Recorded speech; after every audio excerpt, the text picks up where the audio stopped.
Once more, yet again, and still, thank you all so much for this part 5 of the Necromancy of Black women.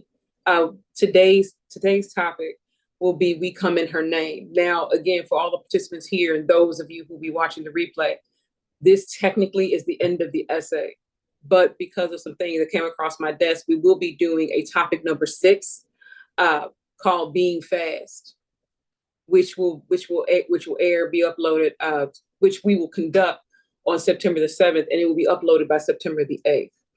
So Being Fast will also be included in the second edition of the Necromancy of Black Women.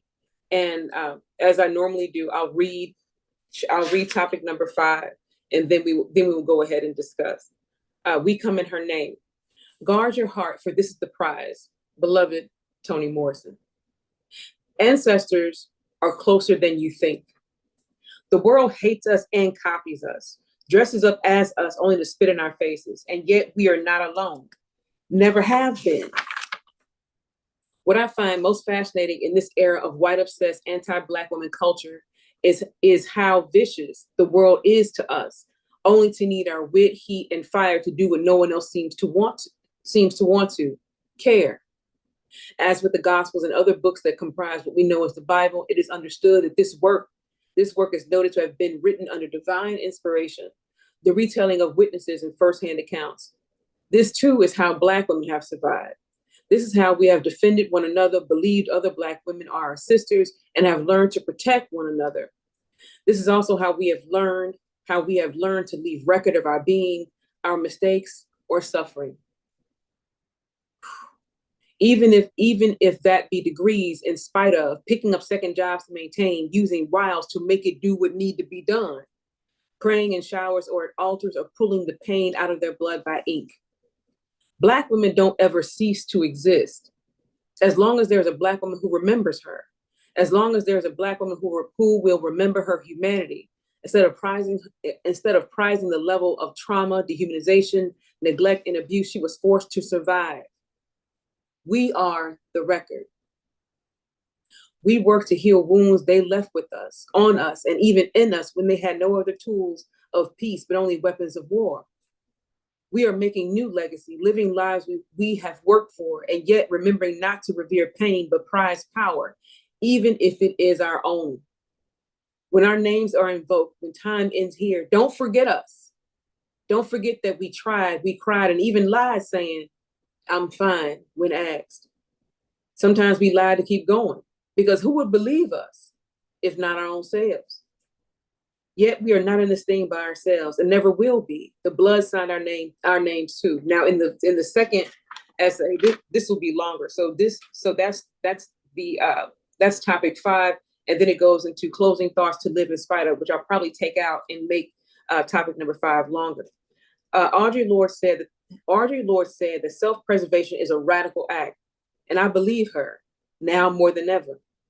What has been expressed over the last 5 weeks has shown how systemic the mistreatment of Black women and girls is. It is apparent how needed it is to address these abuses, how common mistreatment is, and how sometimes the biggest perpetrators of anti-Blackness or misogynoir are Black women. Yet I choose to live in spite of. I choose to own all my experiences, all my faults, and every ounce of Black womanhood I have made for myself, that I have demanded for myself, that I defend for myself. I have chosen to live in spite of, knowing the risk of both my living despite racism of all sorts, misogynoir-driven Black women, and anti-Black, colorist, self-hating Black men. I have decided to live without the laser focus of the white gaze. I acknowledge it. I am not consumed by it. I have decided to live despite the seducing pressure of the quicksand, the concrete, colorist comments, anti-Black commentary, or anti-Blackness, and the refusal to be a good Black woman. And I refuse to die to be considered one. I will live all my days, and life will have to deal with me, deal with my heft, with this mouth and all this power. I will keep living in spite of a world wanting and wishing I wouldn't. When I responded to Cecilia Regina's video, there are comments all in the video.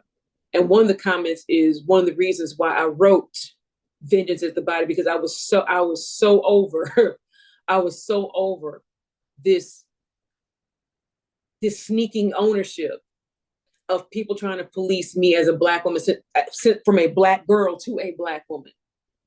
The thing that I heard most growing up is you can't wear red lipstick and nail polish. You can't wear red. Only fast girls wear red. Well, what is a fast girl? Well, don't ask me that. So when we look at these things, especially and we'll talk about this more next week, well, in 2 weeks, that in running up, right, against this wall of the ownership of the Black female body and pushing away the adultification of the little Black girl, we run up against this. Because if we're going to be honest, and I said this in the video also, that a lot of how we look at sex is through the white gaze. The desirability of Black women is always put through the white gaze. Like, is she light enough? How is her hair? All of, what is her body type? All of this, which goes back to, right, this very auction block mentality that a lot of people, including a lot of us, still have as it relates to being chose, dating, sex, marriage, all of that, and all of that is interconnected. And I believe one of the reasons why her video pissed me off as bad as it did is because this take felt very white woman leaning. Because you're not really engaging with this, and it's disingenuous for you to pop out your face and say this. Because if you are a young Black woman who was ever told anything like that, right, about the red lipstick, how you wear your hair, the hoop ear, all of this, if you have ever encountered that at any section of your life, you know exactly how funny that is, and why it's necessary. Not necessary. It's not just necessary to observe it. You have to uproot that, because there are many Black women. Again, I said this in the video, that if people can shame you in your body, you'll push anybody away before anybody else can come to you. Because if no one desires you, you don't even desire yourself. So here we go with this self-hatred. But go ahead, y'all.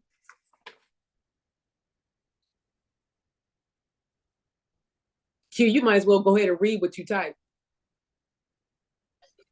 So I typed, a fast girl is anyone who dares defy the ambiguous and unsteady parameters of what it means to be a Black girl. So I remember a few years ago, my cousin was getting ready to go to junior high school, and his grandmother, who was my aunt, was saying, she was ready for him to go to school. And she said, and I told him to stay away from those fast tail girls. My aunt was the first person I ever heard call somebody fast. And so in my own way, I like to challenge the elders sometimes. And so I said, well, Auntie, if we're being honest, I think it would be more worthwhile for you to have a conversation with him about consent before you start calling little girls fast. And when I tell you the temperature in the room dropped about 10 degrees, a lot of us grew up in families where if something happened to you, it was your fault. It doesn't matter where you were, who did it, why it happened, what time of day. It's your fault. You shouldn't have been there. You shouldn't have wore that. You shouldn't have been with those people. I also wasn't allowed to wear the color red. And now I love red lipstick and red nail polish. But, red is the gateway color to the whoremongerism, as the older women in my family like to say. Just the standards for being a good Black girl are untenable, just like the standards for being a Black woman are untenable. Because they're not fixed. They're constantly moving. And so you can never really let the ground settle under you once you feel like you're doing the right thing. Somebody comes and pulls it from under you and you find yourself struggling again. And I think what's making so many people aggravated with Black women right now is just we're not in a space where we're willing to keep doing that. We're just not. And I love that you use the phrase, we can't get the ground to settle under our feet. What I really think, and I'm sure I'll flesh more of that idea in volume 2, is this idea that because Black women can never be white women, notice that there's a lot of white women who get to settle into their lives, right? Like how you appear in the world, that's how people treat you as. A majority, let's just say, for example, at least 75% of Black women don't necessarily have that. That how you appear in the world is already a problem. So then add to the fact that you're not even the right Black girl to come in this room. Like for me, for example, okay, I'm already tall, I'm tall and I'm thick. So now to go even, I noticed this now when I was at the day job, that I wear a cardigan over my clothes. So you're not looking at my chest and I'm sitting at a desk, but also wearing makeup because you looking in my face all day. And I was taught how you appear in the world as a good or professional Black woman. You need to be able to control. Here we go. Control the white gaze. I need you to look here and not down here. But Or even in even going, to be taken serious. I mean, we've had the conversation before where the reason a lot of our older grandmas and aunties and stuff, they get dressed up to go to the doctor's office because they want to be taken seriously. right, They put on their good wig, they put on their makeup and their perfume, they put on their nice little two-piece coordinate because they yes, want to be taken seriously, because walking in looking like hell because you feel like hell will not get right. you taken seriously. It could literally be your life on the line if somebody doesn't feel like you walk into a room looking a certain way. Oh, go ahead, Jen. Your hands up. I wanted to piggyback off of Q and also something else that you said when you were reading. The fact that we are considered the record. A lot of times, our intelligence is always questioned. Our memories are always gaslit and sent to this land of infancy because we're Mm-hmm. as if we're children. But every time you see a movie, you see a show, read a book, there's always a wise Black woman. Mm-hmm. There's always a wise Black elder. It's always going to be the Black sheep in the family, the one who wears the red, the one who feels powerful in themselves, that's going to tell you the truth. And it's also like what Audre Lorde said, none of this is theory for us. This is life. This is what we live and experience on the day-to-day basis. But also when Q said about the color red and how that leads to whorishness or whoremongering. I grew up Catholic, so I heard everything under the sun, and I also had a Baptist grandmother. So I heard everything else under the sun. But a thought came to me. Red is lifeblood. It's power. It's a deep red clay by rivers. It's passion and anger. But red is also fire and warmth, sustaining and destructive at the same time. And the one thing I've noticed about Black women, being a Black woman, having been a Black teenager, having been a Black girl, everybody wants our warmth, but they don't want us to have that same destructive power. And Mm-hmm. destructiveness does not have to be tearing them apart. It could just be telling them the truth. And every woman that I've ever met that wore red lipstick or red nail polish has always spoken the truth, has always seen the world in a brighter way. And that's very dangerous for some individuals because you can't fool a person who can see through you. And even going back to what you said, Jen, about in these, and we now, I didn't, those of us who do literature, do words, we know that the safest trope for Black women is always going to be the mammy or the Jezebel. It's always going to be that. And then when you as a Black woman push against that and say, no, I'm not going to be the mammy. No, I'm not a Jezebel just because I wear red lipstick. I just happen to think this shade is amazing. Uh, the thing that we continually run up against is this patriarchal standard powered by the white gaze that says, no, this is unacceptable. And then the one thing that we as a people need to confront is, who told you this was bad? And I think that even in pulling that back, right, even in examining that, just as Dr. William Jackson said before we started, there is a disconnect between, the millennials and the Gen Zs. And I think that the disconnect is the language, because now they are the first generation, born with all their amendments and or rights, right? They were born with the internet. They are able to seek out if they had a question. When we had a question growing up, we had to go to a dictionary, some folk. It was a process to get your question answered. Now they can ask Siri. Now they can ask who is that child? Ask Alexa. They can go to Google. So what we were given is not what they have been given, and that disconnect, I believe, causes a distrust.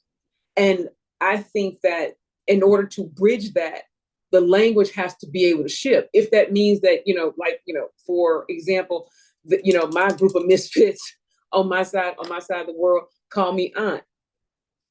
I take that seriously, because that means if I say something, you're going to listen. And I have to say it in a way that affirms you and who you are, but also tells you the truth, which goes back to us being the record.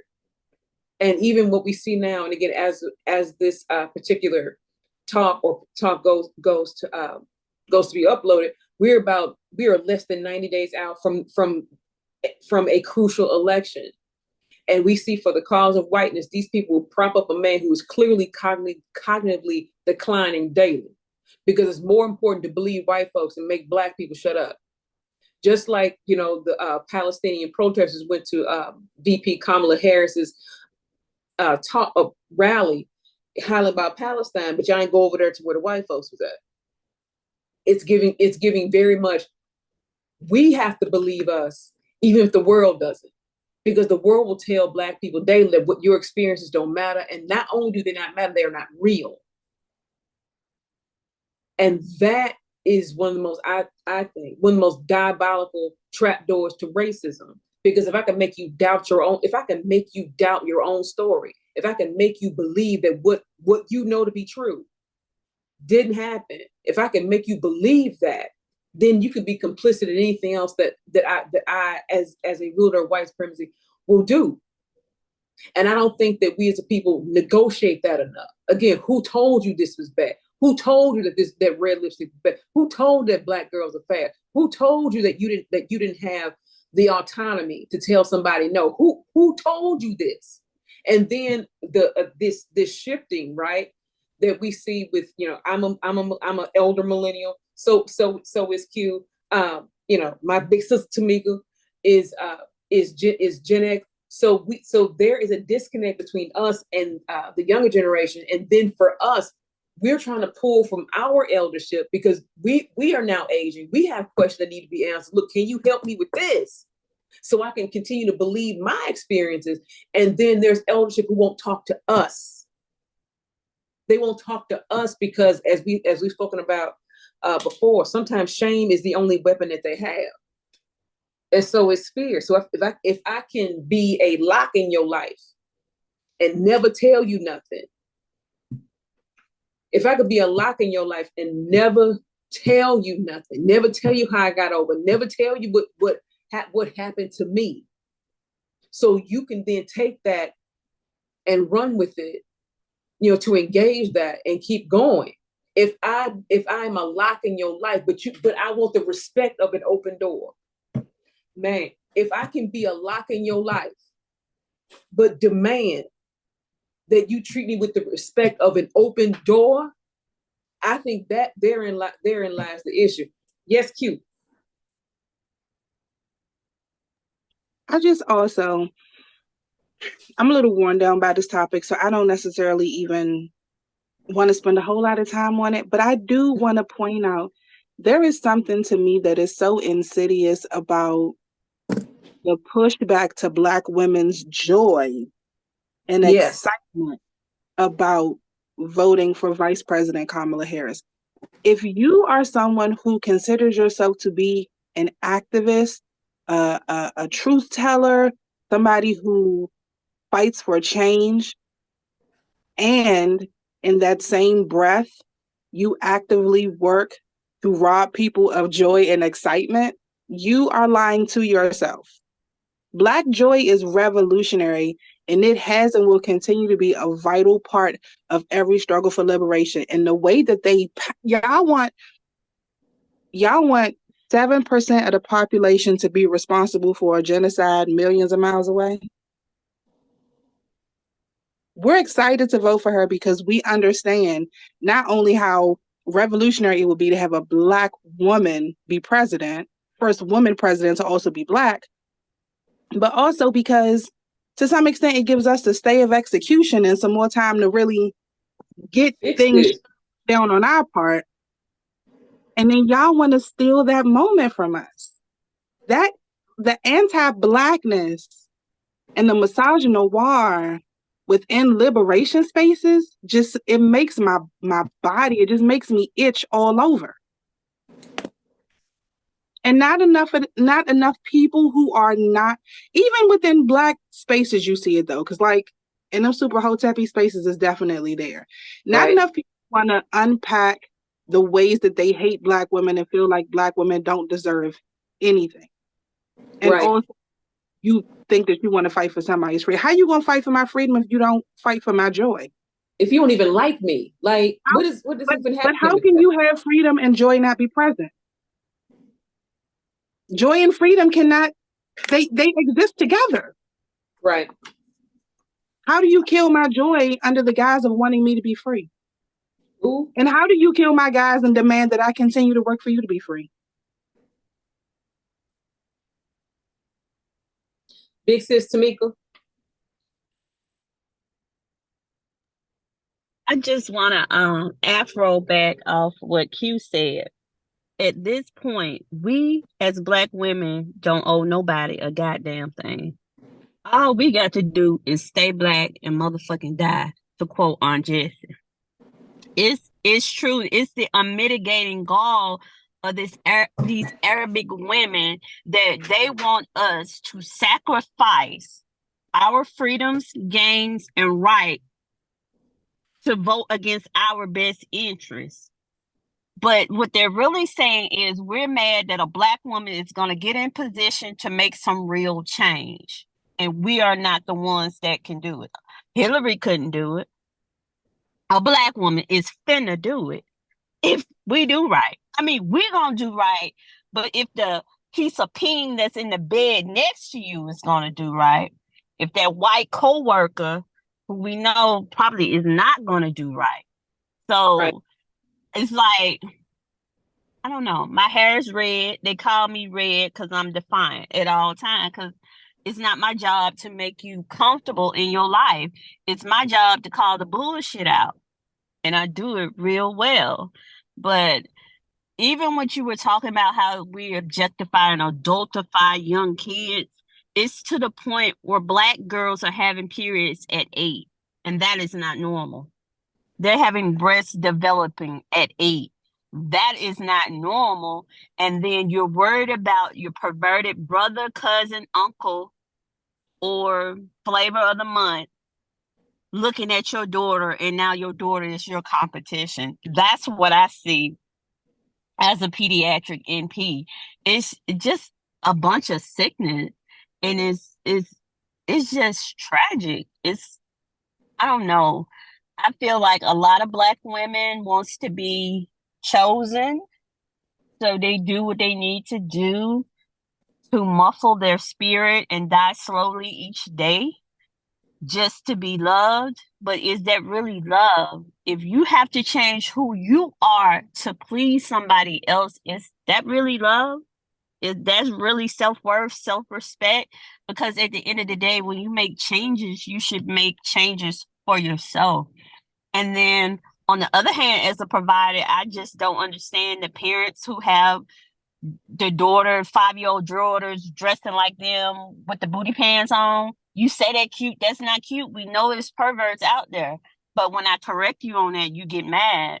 So I don't know, sis. I'm about to, just stop all together. And that's going to be a sad day because Becky with the good hair don't give a damn about nobody who look like me. And then, so what everybody going to do then? Because I be asking questions like, why are girls developing breasts? I asked Dr. Carter at 8. He said, I don't know. It's just what it is. I said, but Dr. Carter, according to the literature, that's not normal. We should be sending them out to the endocrinologist to find out is something wrong with their adrenal gland or the Right. hypothalamus gland. We need to be drawing labs. And she was like, I really never thought about it like that. I was just taught that it was normal. I said, just because you're taught something don't mean that that is the way it should be. So, I'm just over people. I'm problematic. I'm Gen No, X. I don't like y'all for real. I know you only fool 4 people in the world, and sometimes I'm not even on the list. Go ahead, Jen. You on the list. You on the list. When the twins activate. Uh-huh. Go ahead, Jen. Something that Tamika just said. You said about 8-year-olds starting puberty. I remember I was 10 when puberty hit me like a Mack truck. That was the worst Christmas present I ever got that year. I was at my grandmother's house, and um, Mother Nature, Unflow, decided she wanted to visit me. Now, I had always been a tall child, so I didn't really notice I was getting taller at 10 in 5th grade. I wasn't noticing that I was getting curves. I didn't notice that I was one of the 3 tallest people in my class at the time. But then puberty hit like a Mack truck, and it was like, okay, what's going on here? And of course, my mom wasn't there at the time. She was still here back home, but I was with my dad. If I tell you that the idea that our children are physically changing so early can put a grown man into a panic state because he wasn't ready for me to become a woman, quote unquote, or to become an adult at 10, because that was like the mentality that was peppered in our community. Once you started your Sis, cycle, can I ask you this, or he wasn't ready for you to become prey to the people he hang around? oh no, he had been warning me about those. I just self edit right there, real quick. Since I was little, but Well, you have a good one because I see the young girls who moms don't even teach them nothing about puberty, let alone how to brush your teeth, let alone how to wash your face and put deodorant on. I shouldn't have to teach your daughter during her 11-year-old physical how to properly take a bath. But you Gucci'd out though. And I am shaming the parent. I'm gonna shame them. You Gucci out, but your daughter look like she's homeless. I don't get us sometimes. But yeah, they say it's something to do with epigenetics. It's why we start in puberty so early. I would like to do a research paper on that, Jen, one day after I get my PhD. I'm just saying. Sure. I know. One the twins activate. Go ahead, Q. Q, did you mean to have your hands up? No, I think I just didn't take it down. Keep going.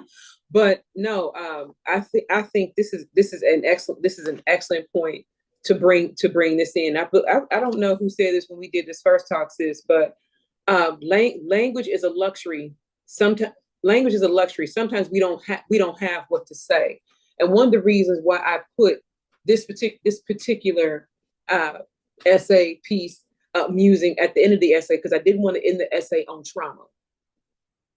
I didn't want to end the essay on something horrible. I wanted to end the essay on edifying the people who would read this. And one of the things, even to piggyback on what or Afroback, as my sister Meek said, about what she said about teaching these kids how to take care of themselves. And it was one thing that Kay Petty said about that as well, especially these kids have these adults having kids.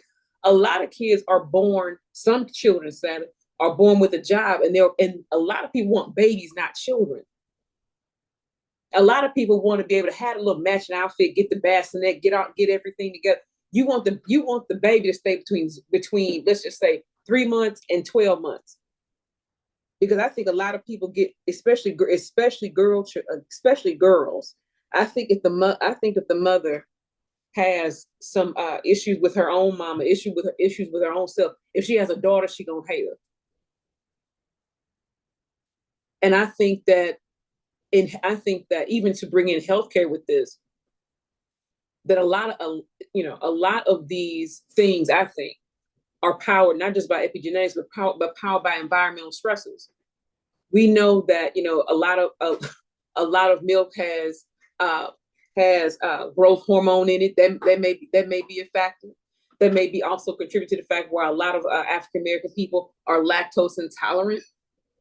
I think what needs, especially as we flush out the rest of this particular essay, is even in building on we are the record, somebody has to believe you. Somebody must believe you. You as a Black woman don't have the luxury of staying silent. And on some level, that's messed up, because I'm not saying that you need to speak out about everything. No. Am I saying that you need to prize your silence? Yes. Am I also saying that as the world changes around you, you cannot be ignorant of how it's changing, which goes back to the eldership in our lives who are on lock, but want this respect of an open door. Yes, to me.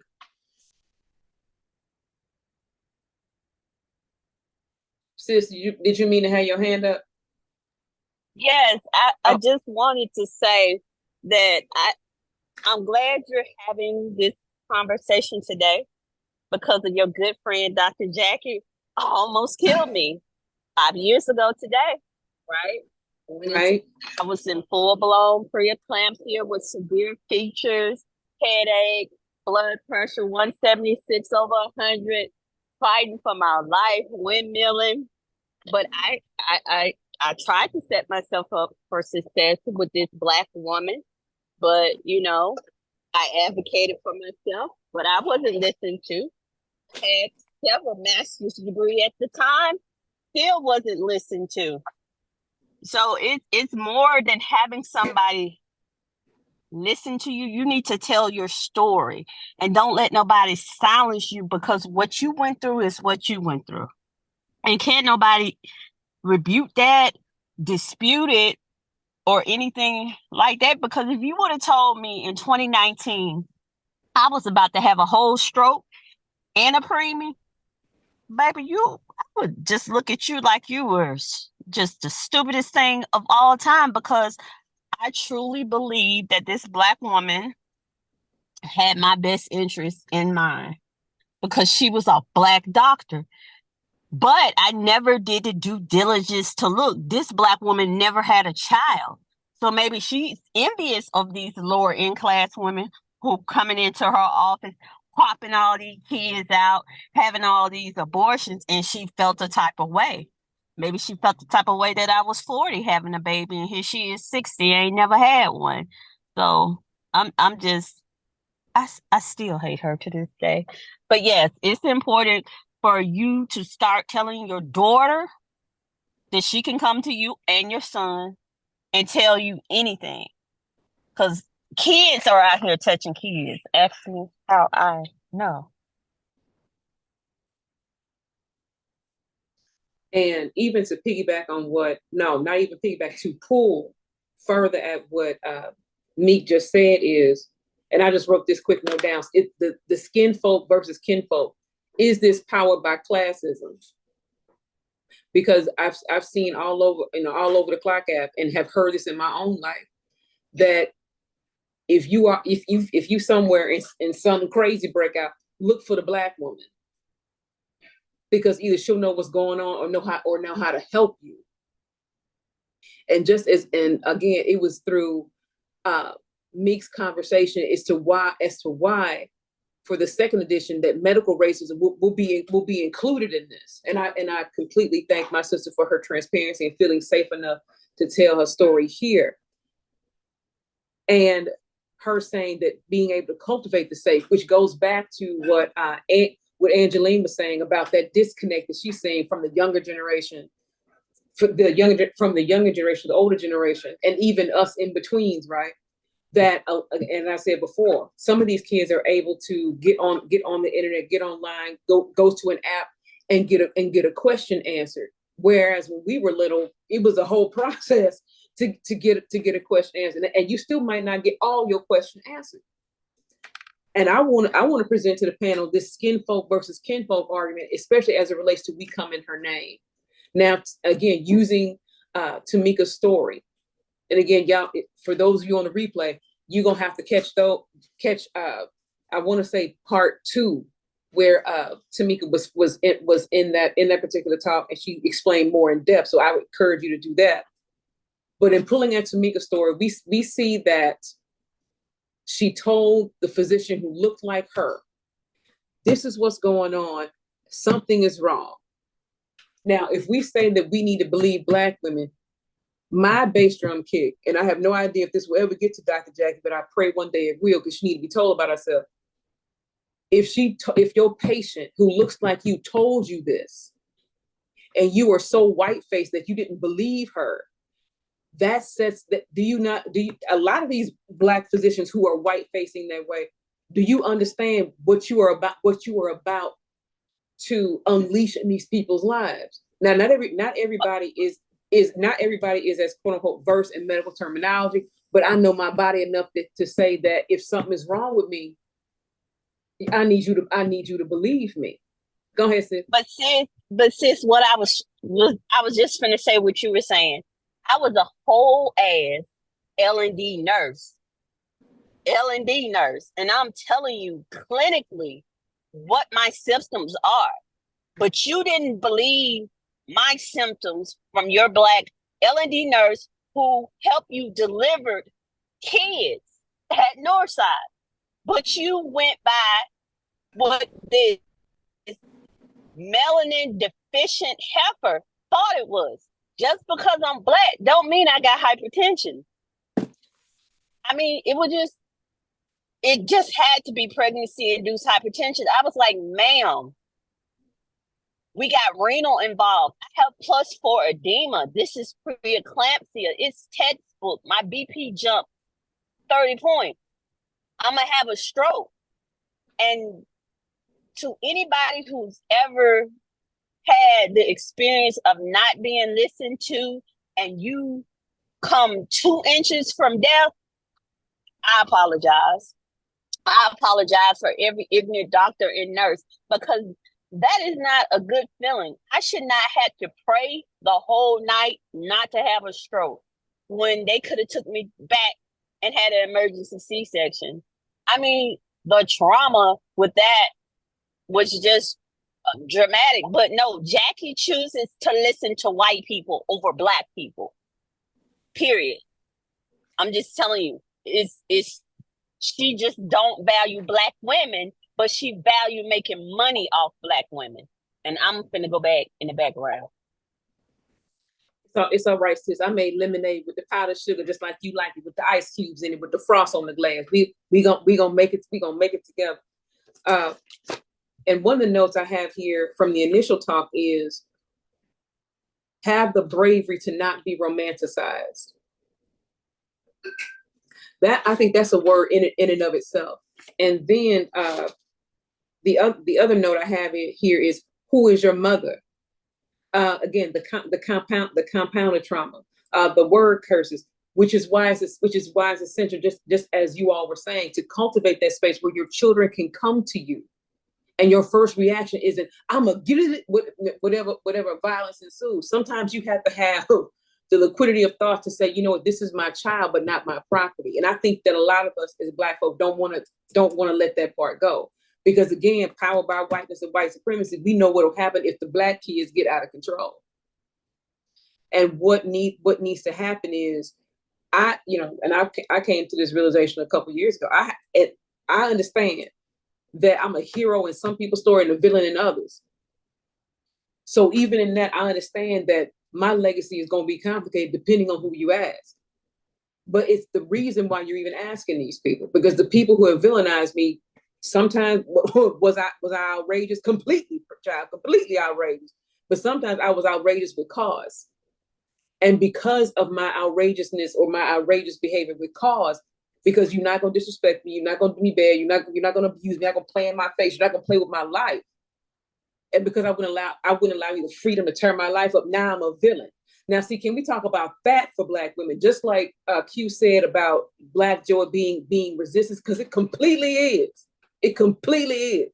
But can we talk? But can we talk briefly about why the world is so okay with throwing the Black girl in as the villain, especially if she doesn't want to be done bad? I knew my girl had me. Yes, Professor. Okay. And I've also written some notes down too. I got little notes all over the place. You'll be so proud of me. I'm Um, always proud. so in the chat earlier, I put about the conversation someone on the clock app said, it seems like you want Black women to be constantly in pain and grieving when we have the audacity to actually live and be strategic, then we are seen as the problem because of their internalized racism and bias that a lot of performative activists have.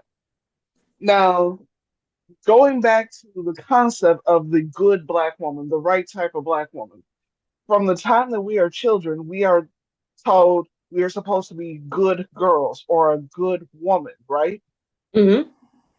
So we have this cognitive dissonance where we may be the enemy, we may be the villain in someone's story, but we feel this guilt because we want to be seen as good. So we've had to grow used to this feeling of being disliked just for our very survival. But we are always looking to try to be seen as good or sweet or kind or something seen as positive, even in a world that doesn't see us for our positivity. But in the last year, my whole perception has changed. If to protect myself and my family, I need to be the villain in your story, I am very much happy to be that. If I have to burn a bridge because I've laid that boundary for a disrespect, I got matches. We ride at dawn. But what you're not going to do is play in our faces and say that all Black women are evil, all Black women are greedy, all Black women are ghetto or ratchet. Now, if back that thing comes on, that's a whole different situation. That's a juvenile situation. It is. That's a classic. It's a classic. I don't make the rules. I don't make the rules.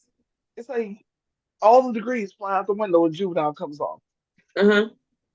But you're not going to say that we're not intelligent, that we're not thoughtful, that we're not caring, that we're not community based, because that is our nature. But so many people have forgotten that and they feel entitled to what is our natural instincts, our natural nature, that they think that we have to do this. And now Right. they're mad because we're stepping away from it. It's like, if you're not going to respect me as a human being, I don't need to be in your space. Q said, I'm reading this because I don't know if Q's able to answer. She says, we're expected to be the Boy Scouts. Black women need to be trustworthy, loyal, helpful, friendly, courteous, kind, obedient, cheerful, thrifty, brave, clean, and reverent. Note that being fully human isn't there. I see that and raise you this. And I think Q, and I think it was you who said this. How would parenting look? How would parenting look if we were not enslaved? I say it all the time. I mean, I believe when we had this talk on TikTok, I think it was you who said, how would parenting look if we were not enslaved? And I think and I'm glad that Dr. William Jackson is here for this, because it was her, I believe, around Talk 3 who said, who challenged us to take out the "and" when calling yourself Black and a woman. She said, I am a Black woman. So taking out the "and" owning that identity. And even Morrison said, this was in 1971, Toni Morrison said that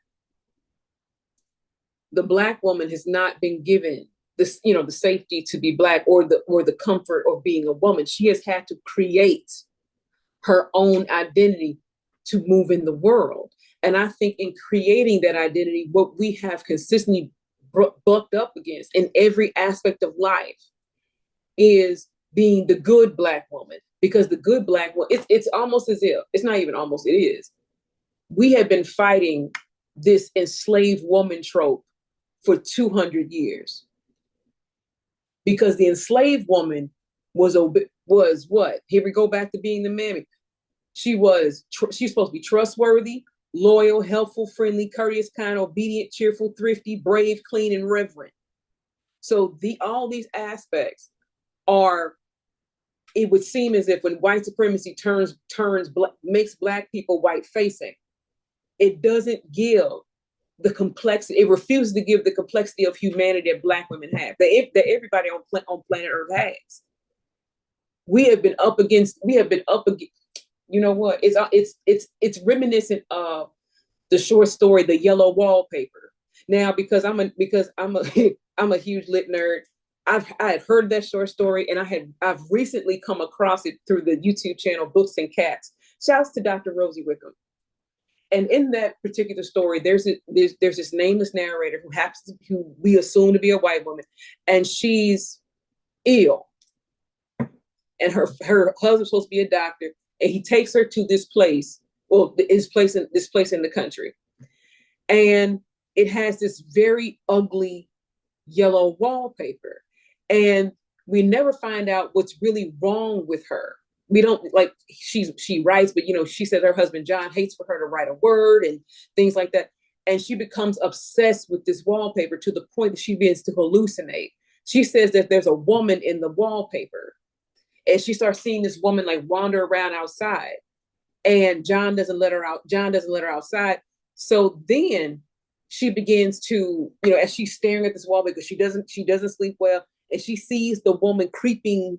That was the word in the story. She's creeping behind the wallpaper. So she's pulling the wallpaper to pull the woman out. And the story ends with this woman completely losing her mind. We assume. So she's crawling around the room, according to the story, having let out all the mad women who were trapped in the wallpaper. And I say that to say this. It feels as if there's a great majority of us, not necessarily trapped in the wallpaper as far as the short story is concerned, but a lot of us are trapped in this mode as to what it is to be an acceptable Black woman or acceptable woman. No, I want to say that differently.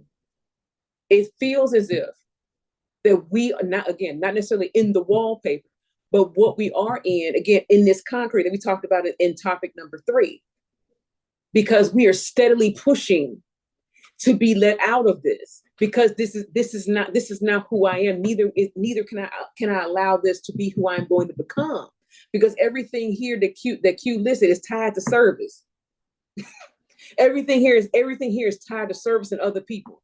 There's nothing to be kept for self, because all these things here are allegedly supposed to be used for the uplifting of the people around you, not necessarily yourself. Yes, Angeline. I was gonna say, I'm glad that you brought up like the yellow wallpaper. That's a short story that I'm like interested in, and then I put it in perspective of who we are as Black women. So adding on to going mad behind the patriarchy that's embedded in us, but also racism. So right. that story resonated with me, because I'm like, we are a testament in and of itself for us not to even be mad like crazy Black women. The duplicit nature of Black women in America, we got to deal with patriarchy, racism, anti-Blackness, all of these things, and we have yet to keep blooming, to keep standing, to keep defying the odds by continuing to be who we are in our glorious nature. But in reality, we should be mad. Like this lady in the wallpaper, like patriarchy drove her mad, because she knew that there was something more that she should be as a woman, but because of the oppressive nature of society, she couldn't be that. And so I always extended that when we read it, because yeah, I like literature, but I get mad at these you know me, I'm all for the black lit. So I'm like, why do we keep reading it? Like, well, yeah, I used to do it when I taught English. I was like, I'm tired of reading this stuff. But I also was able to extend it. So my extension of that was, you know, adding on the patriarchy, including for black women, the racism, the anti-blackness, all the things that also could be driving us mad, but it has not. But it also speaks to the brilliance of our mind and our strength. But why we always got to be the mule, as you say. We're human, but everything, our humanity is always erased. And I think one of the chief ways that we have always resisted is literature, is being the record, is saying that no, what these people told you is a lie. This is what really happened. This is what really happened, which is why I think, and history proves this to be so, this is one of the reasons why it was a crime to teach Black people to read. Because if I teach you how to read, then you can then challenge the narrative rather than accept the narrative as I have given it to you. Yes, to me. Just want to say, I'm just so glad that I am free. I know that sounds real problematic, but I am. But it costs me a lot because I would not conform, you know, because I'm supposed to be demure. I'm supposed to be mindful. I'm supposed to be cutesy because I'm a nurse, but I'm a real hood figure in East Nursing Street. And I do and say what I want because I have the degrees, I have the knowledge and all that behind me. I try to free some nurses, but you know, some of them just want to be in the big house, and I just leave them where they may. But I think I don't know. I just wish more women were free. I really do. But I had to come to the point of accepting that some people don't want to be free, and that's okay. But don't be trying to shackle me down because you want to stay on the plantation. I will cut my leg off like Kunta and get the hell on, hobbling. But I just need us to make other Black women just pick a side. You can't, ain't no fence no more. If Trump gets in, there is no fence. Either you're gonna be a handmaid tale or you're gonna be free like me. It's like, what do you want? Stop trying to conform yourself into what a man idea of what you should be. Think about what you want your life to look like. I don't care how bad it's been in the past. You can't live in the past. There's no time machine. We can't rewrite history. But what do you want your life to look like right now? And then go out there and apply. Is it gonna be easy? Hell no, it ain't gonna be easy. Is people gonna help you? Maybe. If you take time and listen to somebody who's older than you, already did it, wrote the book, the novel, you know, produced 2 films about what you finna do. But, you know, if you don't want to listen, I'm going to let you buy some sense. And sense costs a lot these days. And most of us can't afford it. But, yeah, shout out to me for being free. Let me toot my horn. And shout out to me for making you become free. Because I can say one thing. With my nursing degree, I'm good. I don't make bills going to the doctor. Because now, you know, I can write a prescription for myself, allegedly. But allegedly. I know what it is. I know what I should be doing. I know what to ask for, advocate for. And, you know, if my friends call me, they have to send me some money to my account for me to assist them to navigate healthcare. Because at this point, when I gave it to you for free, you didn't respect it. Let me put a price tag on it now. Let me make it, you know, equivalent of buying you some products, some Gucci and all that. Because, you know, I buy all the things. But if that's what you value, let me put a price tag on it. Because when I tell it to you for free, you know, you don't believe me, you're going to go ask Becky with the good hair. So let me make some money off your ignorance. That's what I be saying about sometimes you have to buy some sense. It's like I give out a boatload of gang on TikTok every day. every You day. do. You do. And nobody listens. So now when they be I like, "Can you listen. read by?" Not you, because Oh, you got Bessie as a mama. So we ain't talking about you. Ain't them. So now when they say, "Hey, can you look at my labs?" Yeah, that's $50. How you gonna send it? Cash App or Zelle? I prefer you Zelle it to me. Oh, this mean this, this, and this. Your doctor should put you on this, this, and this. Okay. If you have any more questions, another $50. Cause it's like, I don't know. Sometimes as Black folk, we don't take shit serious until it gets serious. And I'm beyond that. But that's all I want to say. Now give me some lemonade. I will, sis. And you want in your mason jar, don't Yeah. you? Oh, I always, sis, always. Yes, Jean. It's like what Q and Angeline both said. We're taught not to want to be free because it's a way of controlling. I had a African American lit professor when I was an undergrad. Shout out to Dr. Johnson.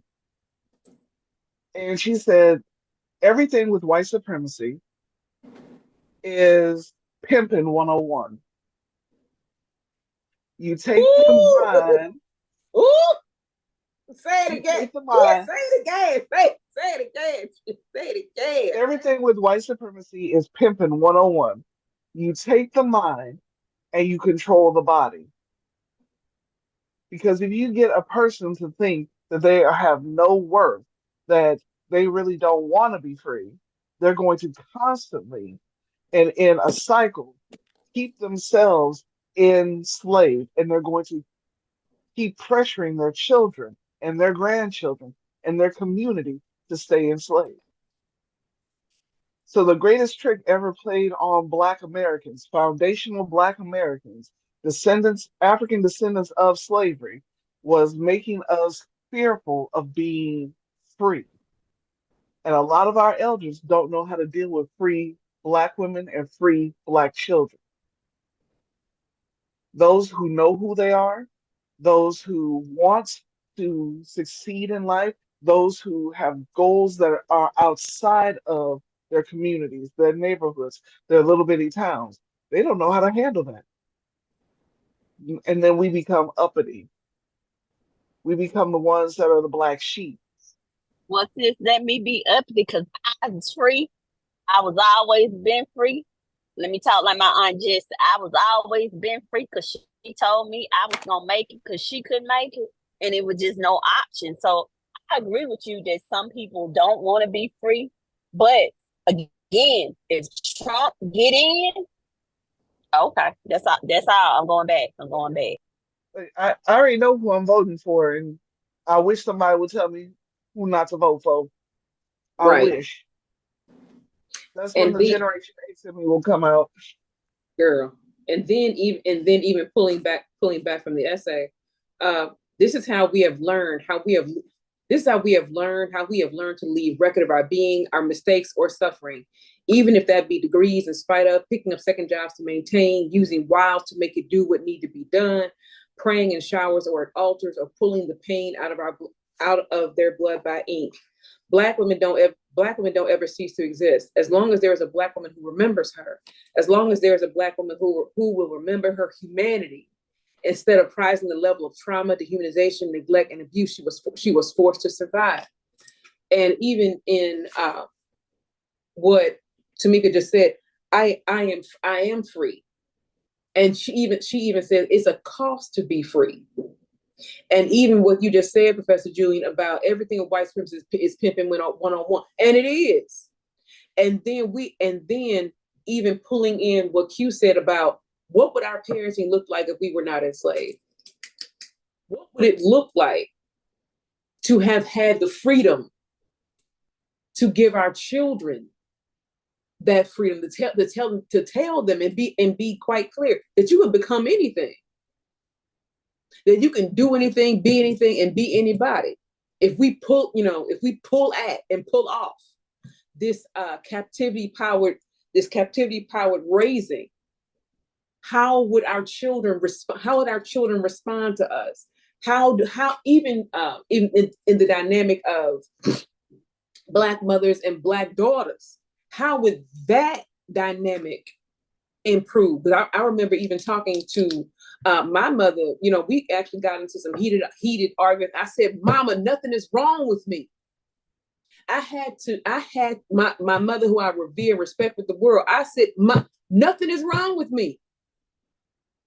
Nothing is wrong with me. But her fear, right, was, Jennifer, you are loud, you are pretty, and you are Black. Somebody, if you say the wrong thing to somebody gonna get you. Somebody's gonna stop you in what you're doing if you don't become controllable.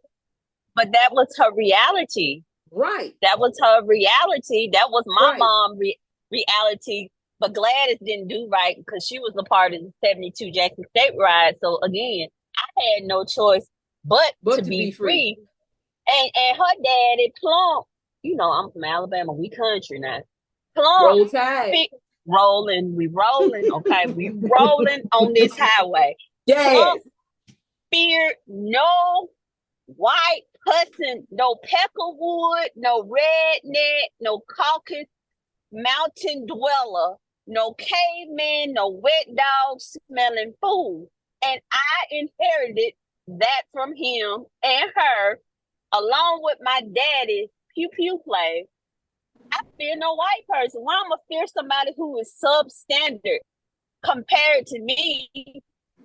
Because if white people came from Black people, you're a recessive gene. So why am I even bothered with you? And again, I am so arrogant, and I admit that I am, and ain't nothing nobody can do about it, that I know who I am.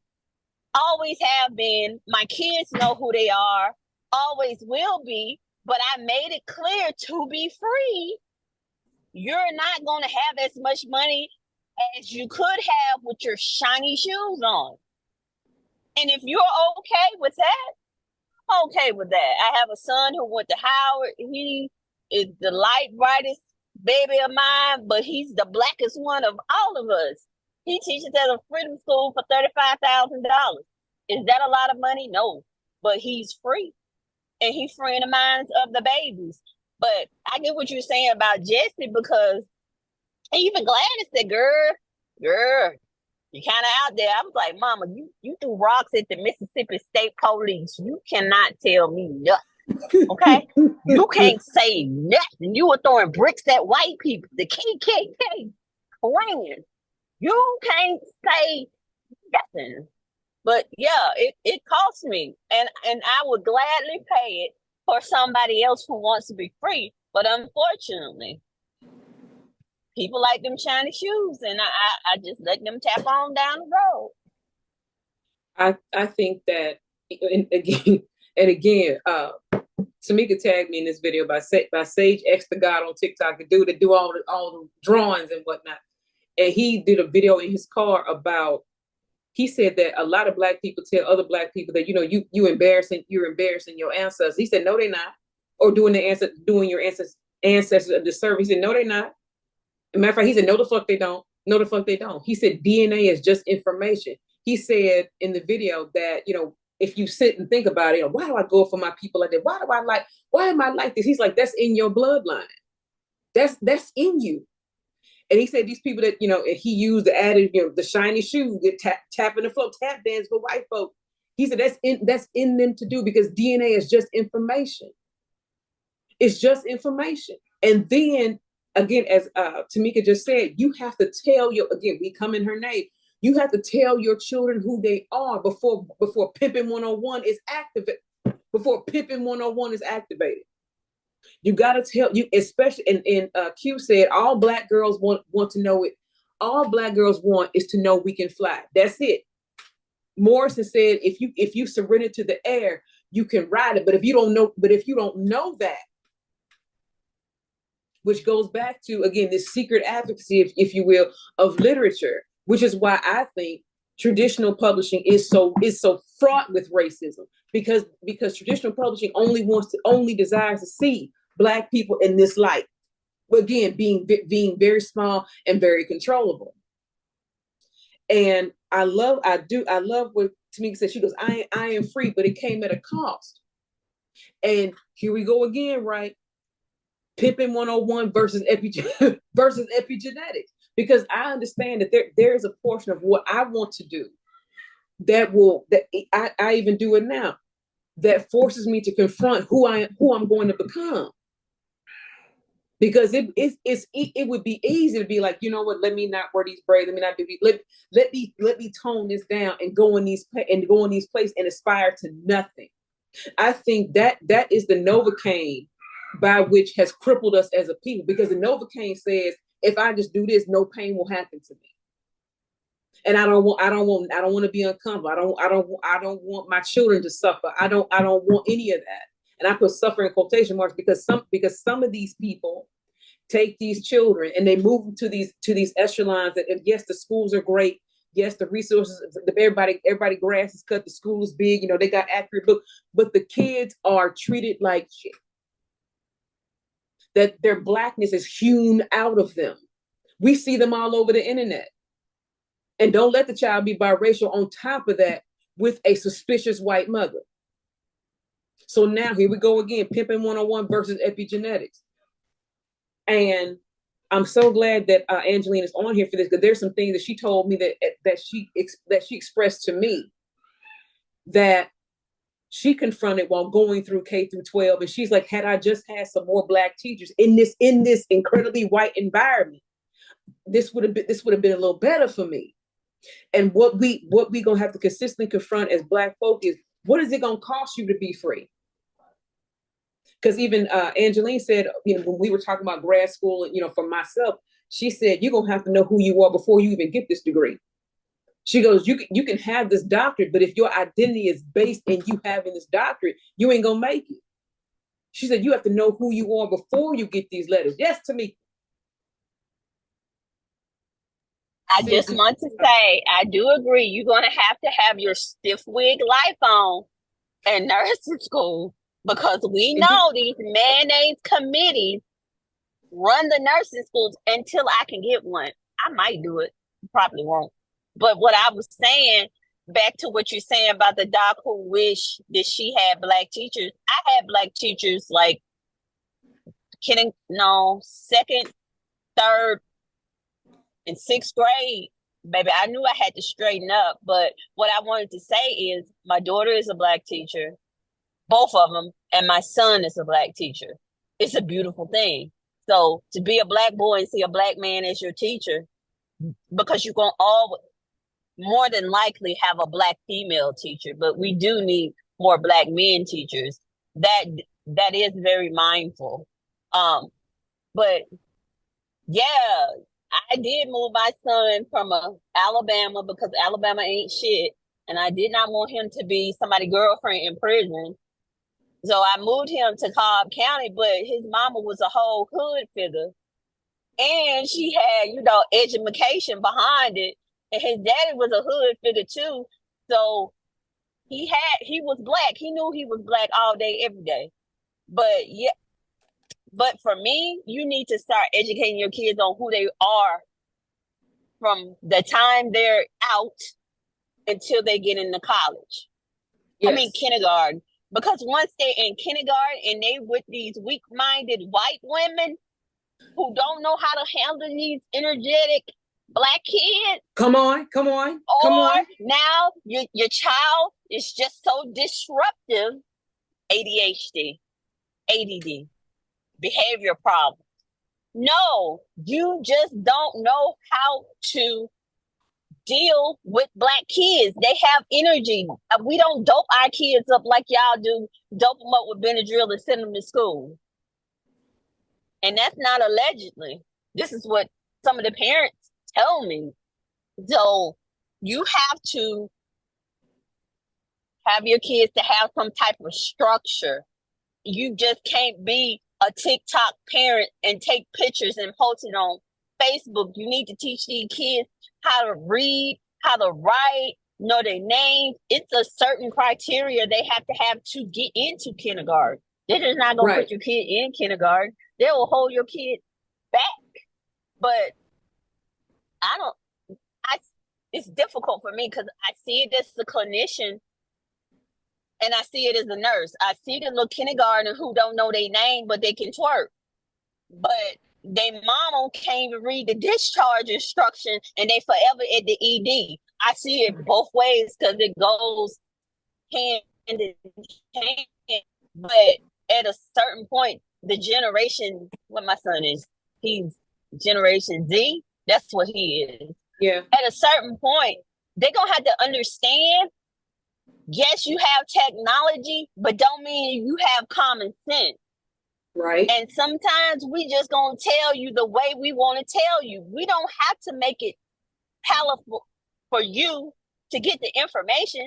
Stop being so emotional. He hates when I say that, and just take the information. I don't have time to keep the police from killing you and telling you how to handle this doctor who want to say you got diabetes and you probably don't. I ain't got time to make it soft and demure. No, we on the run. Take this information. Yes, it's fucked up, but I can say it and somebody else can say it. As long as you got it, you're going to hear it somewhere else. You're going to get your validation. But to me, because them kids didn't have no structure and I got my butt whooped if I wasn't in the house when that street light came on, they're weak.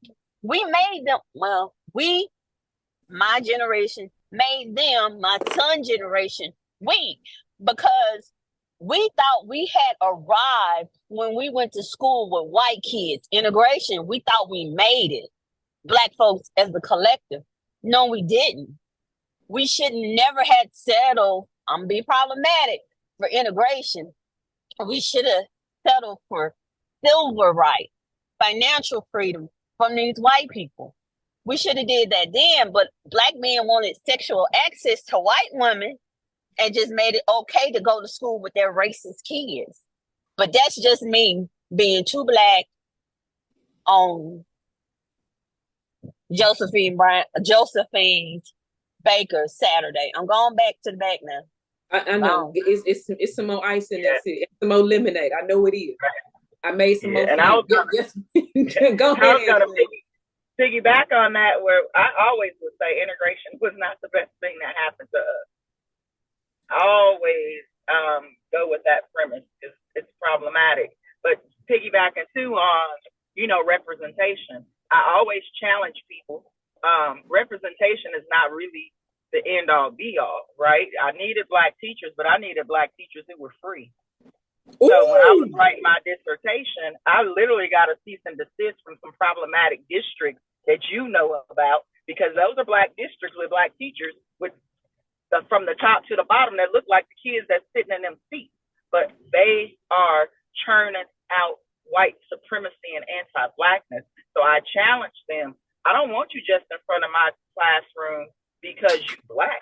I need to know what type of mentality you have, because you can harm a kid that looks like you when you coming at them with white supremacist ideas and anti-blackness. And they were like, "Oh, you can't put that in your dissertation." But yes, well, I can. I just made it a story. Sis, would that be an example of Skip Lewis Gates by any chance? I'm just asking for the people in the back, because he's very problematic to me. It's like he presents blackness palatable for the white people. Because even to me, Angela Davis was not black enough. I'm like, I want to be past Stokely Carmichael to blackness. I'm black. And I don't apologize for being black. But is he the type of black academia you were referencing in said paper? Absolutely. And so many other ones who conform because they thought that conformity put them in proximity to whiteness. You still gonna get disrespected like anybody else because of the color of your skin. So stop selling us out. But sis, can I tell you what this racist black woman today told me at this nursing home? She said, now she could pronounce my name right. She said, "Mika, you know what? I respect you, and I'm a front door racist. I can't stand most blacks. You want to know why? Because they have no spine. And then the black men just want to keep black women down because they want to be with a white woman. But we don't want them more for sex. And that's about it, to tell our girlfriend we slept with a black man, but we going to go on about our lives." That's what a 96-year-old white woman told me today. So I agree with you. They don't respect Skip Lewis Gate just because he's cooning for him, shiny shoe dancer. I mean, but I was just curious because he came to my mind. Was he the one, you were referencing? I'm going back to the back. I'm sorry.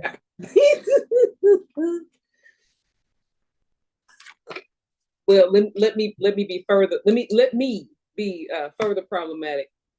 Y'all, and speaking of historians, as it were, whom happen to be black.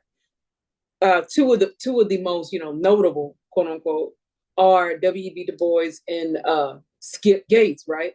And Dr. John Henrik Clarke. My goal is to be free like Dr. John Henrik Clarke, who called, who said that Skip Gates was tap dancing for people. What I want to see, and this is, this may not happen like I want in my lifetime, but I want to see more Black women historians. Again, going back to owning the record, this is what happened. Being able to being culturally competent enough to make these analyses and be like, this is what was going on. And one of those historians was actually, I think she just left Monticello, or I've heard it two ways. Either she was fired or she resigned because as she was unearthing more information about Monticello, about Thomas Jefferson, about this lie that this race play lie that these white people like to put forward about Sally Hemings and Thomas Jefferson, that was just too confrontational for people. And then she left. So I heard two things. Either she was fired or I want to say she resigned. Black woman who was a historian over Monticello, which still goes back to some of the quotes that we did for the first talk. Social media is real and unreal.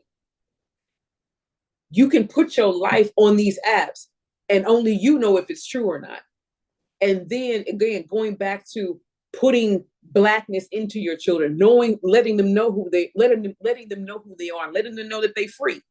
Even if you have to tell them, like, look, when you go K through 12, you in a little bit of captivity because you got to get through.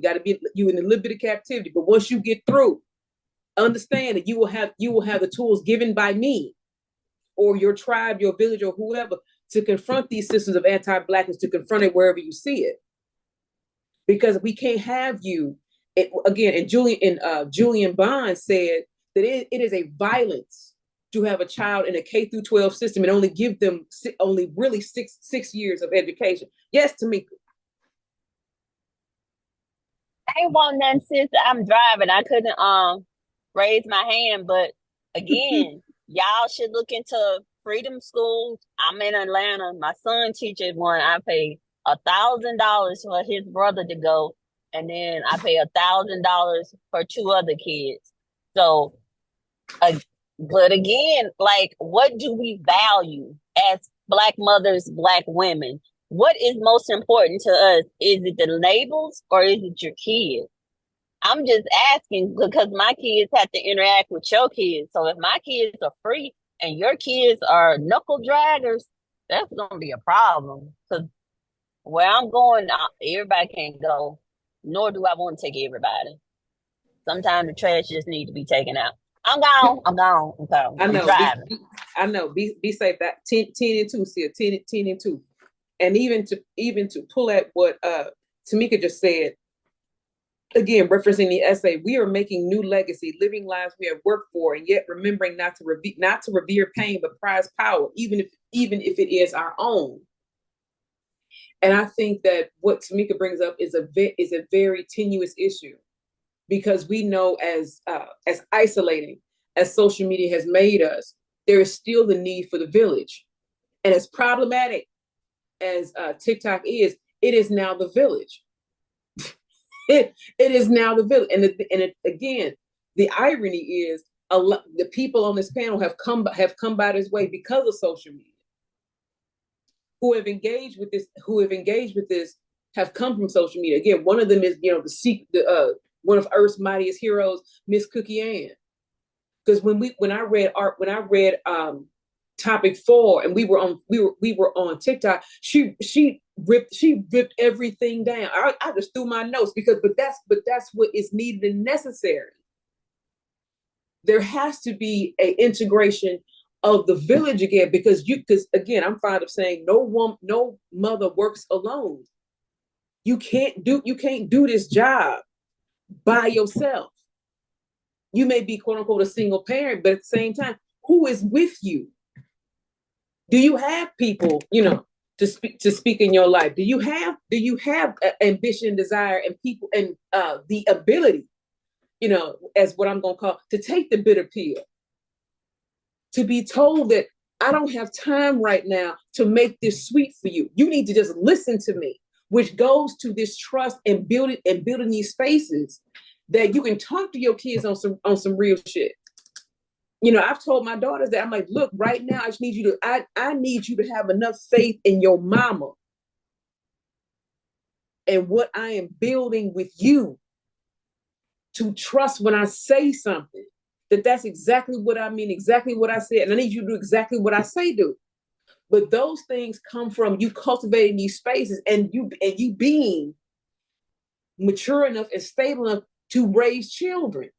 And you can't do that independent of a collective. I am like I am with my kids because of how my parents were with me. Now, granted, were they perfect? Far from.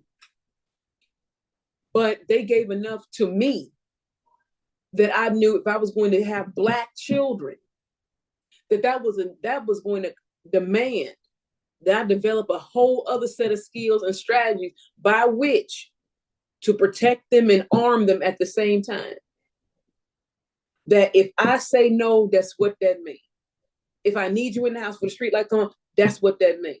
I don't need you to question me on what I told you to do. And also fostering, if something is wrong, come to me.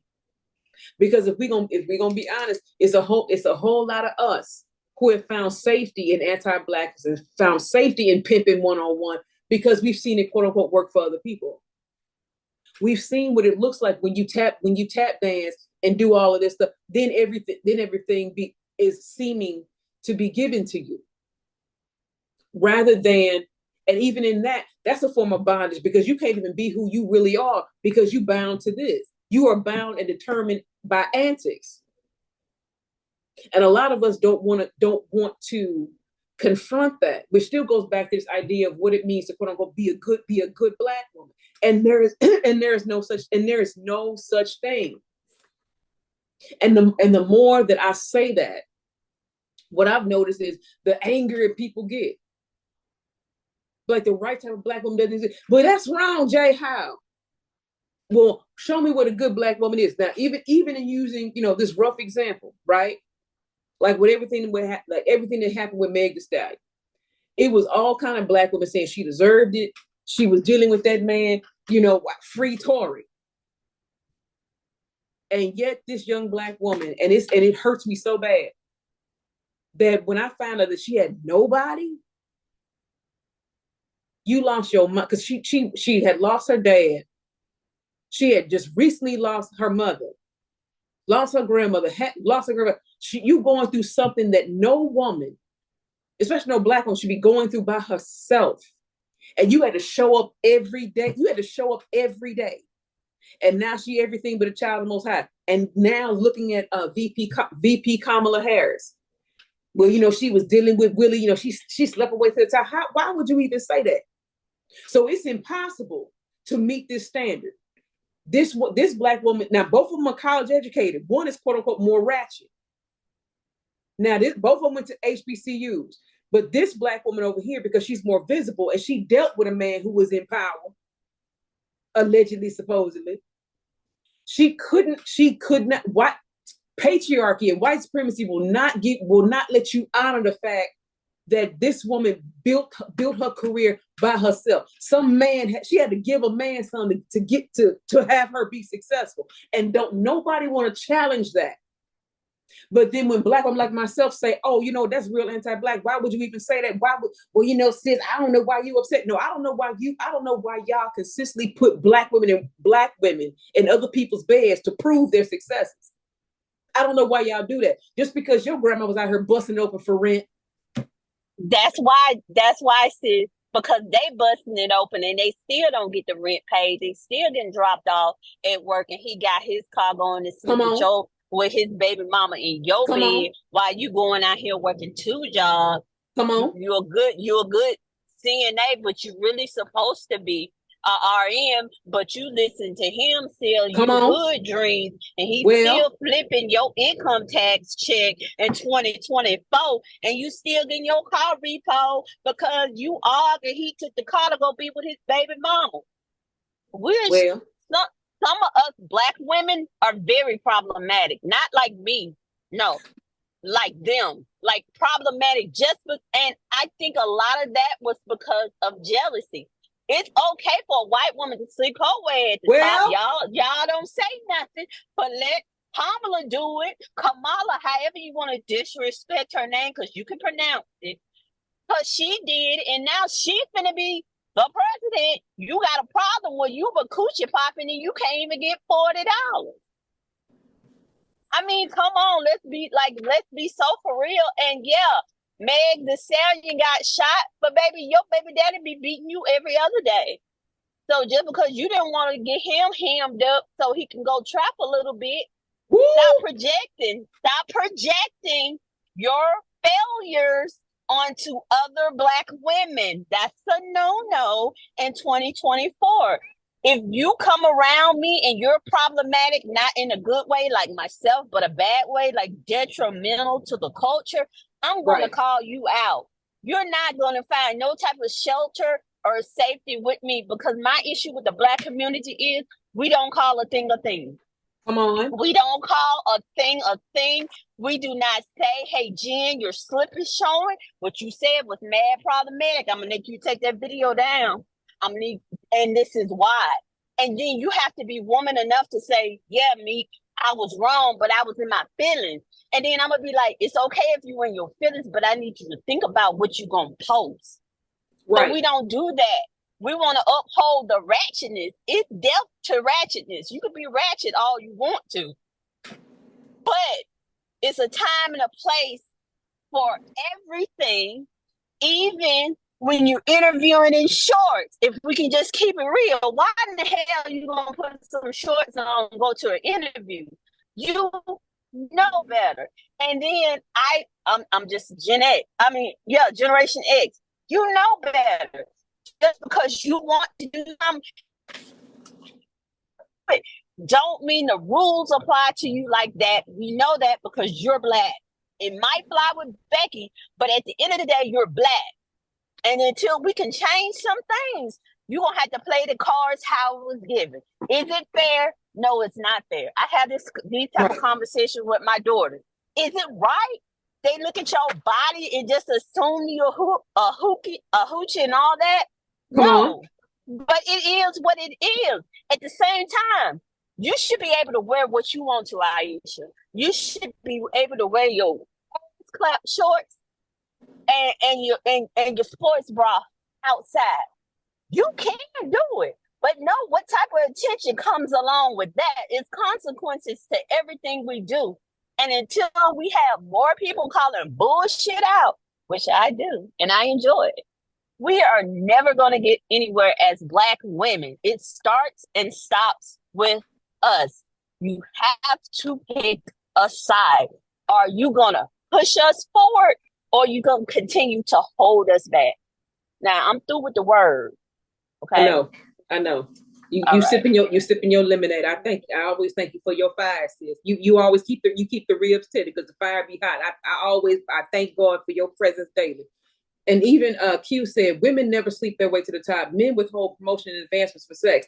Exactly. And just like what Meek said, when white women busted open, ain't nobody else, don't nobody whisper about this, which still goes back to, and I want to present this to the panel, just like, and I say this tentative, no, fuck it, I ain't gonna say it tentatively.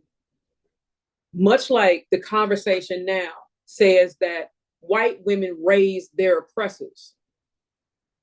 And, there are white women like Pam won't stop. Pam won't shut up. And, our husband, Greg, who fight white supremacy on a day-to-day basis. And Pam won't shut up said that white women could eliminate racism in 2 generations. Do you all think that Black women have a hand in raising our oppressors. Because there are young Black women who are saying that they don't even want to have male children now because they don't want they don't want their son to grow up and be disrespectful of them. So do you think that that same question applies to us? No. Absolutely. I do. I do, because it's a lot of sorry Black mothers. Let me just get this off my chest, because I take care of their kids who too busy worrying about what they gonna cook this nigga who don't work now job, who you gotta make sure he got enough gas in his car to get to work, and your son is saying that, oh, okay, this is what a woman's supposed to do for me, and he go out there and emulates that. So yes, as a provider, I feel that way. As a mother, I most definitely feel that way, because I raised a 23-year-old male. Did I raise a man? No, his father had to participate in that. But if you do not raise your kids and you let the street raise your kids, you are the problem. And I don't care who get mad about it, because either I'm treating them at Grady for gunshot, stabbing, carjacking, and everything gone wrong, and now they're going to be somebody's girlfriend for life. Or I got your child who's out of control, oppositional, defiant, diagnosis, because you didn't instill no structure. So on my end, I think, like I said, if life starts with us and we are the first teachers, then yes, that is true. Because we still have to pull those mammies in training and gather them up and like, this a no-go. We can't have this right here. You're going to have to do better, or you're going to have to get them kids up. But that's just my take. Go ahead, Jen. On my side, I see too many males, and I'm going to call them males because I have to put them down to a biological imperative on this one, who have seen their mothers be good mothers, who have seen their mothers struggle, who have seen the community of women around them try to build them up, yet they have disdain for the parent that stayed. They have disdain for the family members that actually want the best for them, because they are trying to emulate the man who left them, because they blame their mothers for, oh, you must have done something to make my father go away. No, your daddy wasn't shit. And he was beating you while I was at work trying to provide these bills. He was beating you while I was trying to get groceries. And I had to make a decision if I was going to take care of you and keep you healthy mentally and emotionally as well as physically, or keep a man in that house. I've seen too many young men who blame their mothers for taking the initiative to try to raise them right. So that's where I said, no, I don't see it for us on that side. Okay, that makes sense. Q said, yes, we do. Many of us are married to bad thinking and being. Q, could you expound on that for me? Yeah, so just a lot of us have been raised to think, and it's, our grandmother's generation, our older women's generation, that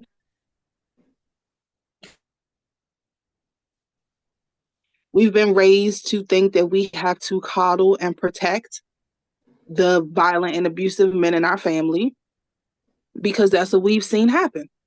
And many of us grow up and do those same things that we saw the older women in our families do. I have an uncle who molested girls for 2-3 generations. My older aunts knew. He was at every Thanksgiving. He was at every Christmas. He was at the 4th of July picnic. They knew. And they felt it was better to protect him, to spare his wife, knowing that her husband was a predator. And so this man was allowed to roam free.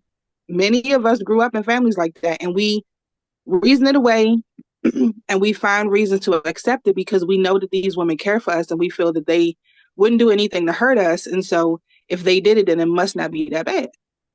And then we grow up and we do it too. And so the cycle never ends. It never breaks. We just keep accepting crap because we think we have to. And so much of it has to do with racism. We don't want to turn Black men fully over to like the racist criminal justice system and things like that because we know what awaits them there.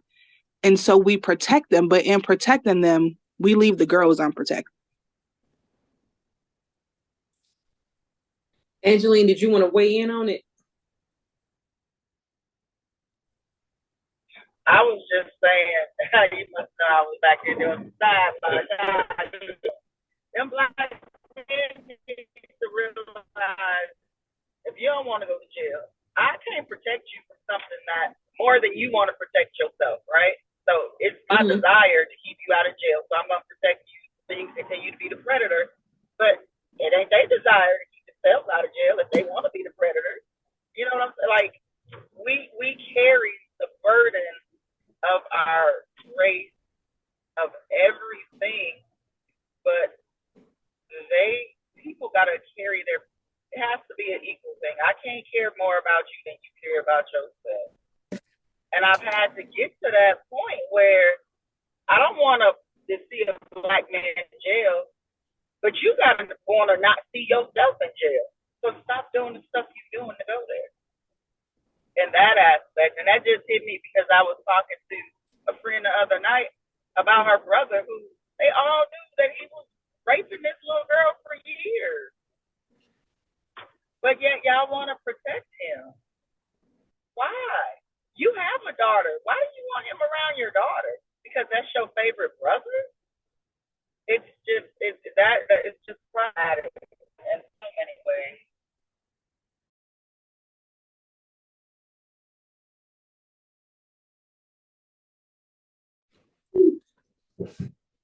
I think that that's a dissertation in and of itself, especially the question, why are the Black girls unprotected?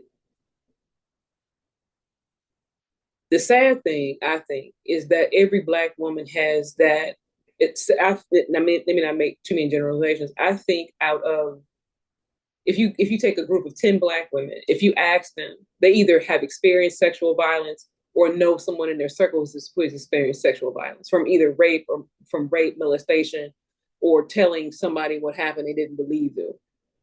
And again, going back to this idea that, not even idea, that a lot of parenting that Black people have encountered is from a place of fear that we can't, again, and Meek is forever saying, fuck what white people think.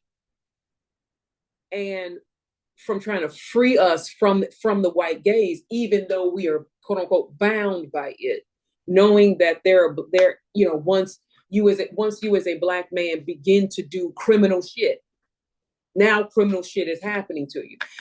And the one story that I tell all the time is because people ask me, Jen, why do you hate the police? I said, I don't hate the police. I've seen what the police are able to do, which is why I distrust the police. And that distrust of the police powers, I believe, how we manage our families, our social interactions, and how we as a people raise our children. Now for me, the first time that my father was pulled over, driving while Black. We were in Cahokia, Illinois, and we were coming home. It was me, my sister, my little brother, and my father, before he got sick, stood 6'2", about 240 pounds, because he used to play football. And me, much like Professor G, and I've never looked my age because I was always tall. We got the chairs behind the window. My father pull over, the white cop pulls him over. He said, "Who is the woman in the car with you?" He said, "That's my daughter." I was 10. And then my cousin, who was out doing the fairy shit, he has turned his life around now, and I'm incredibly grateful for that. I remember we were at my grandmother's house. I was at my grandmother's house because I was in middle school. I was in 8th grade. And my father just started getting sick. And I remember the police, the white police officer, they knocked my mother, they come to that, no warrant. They come to the door and ask, is my cousin there?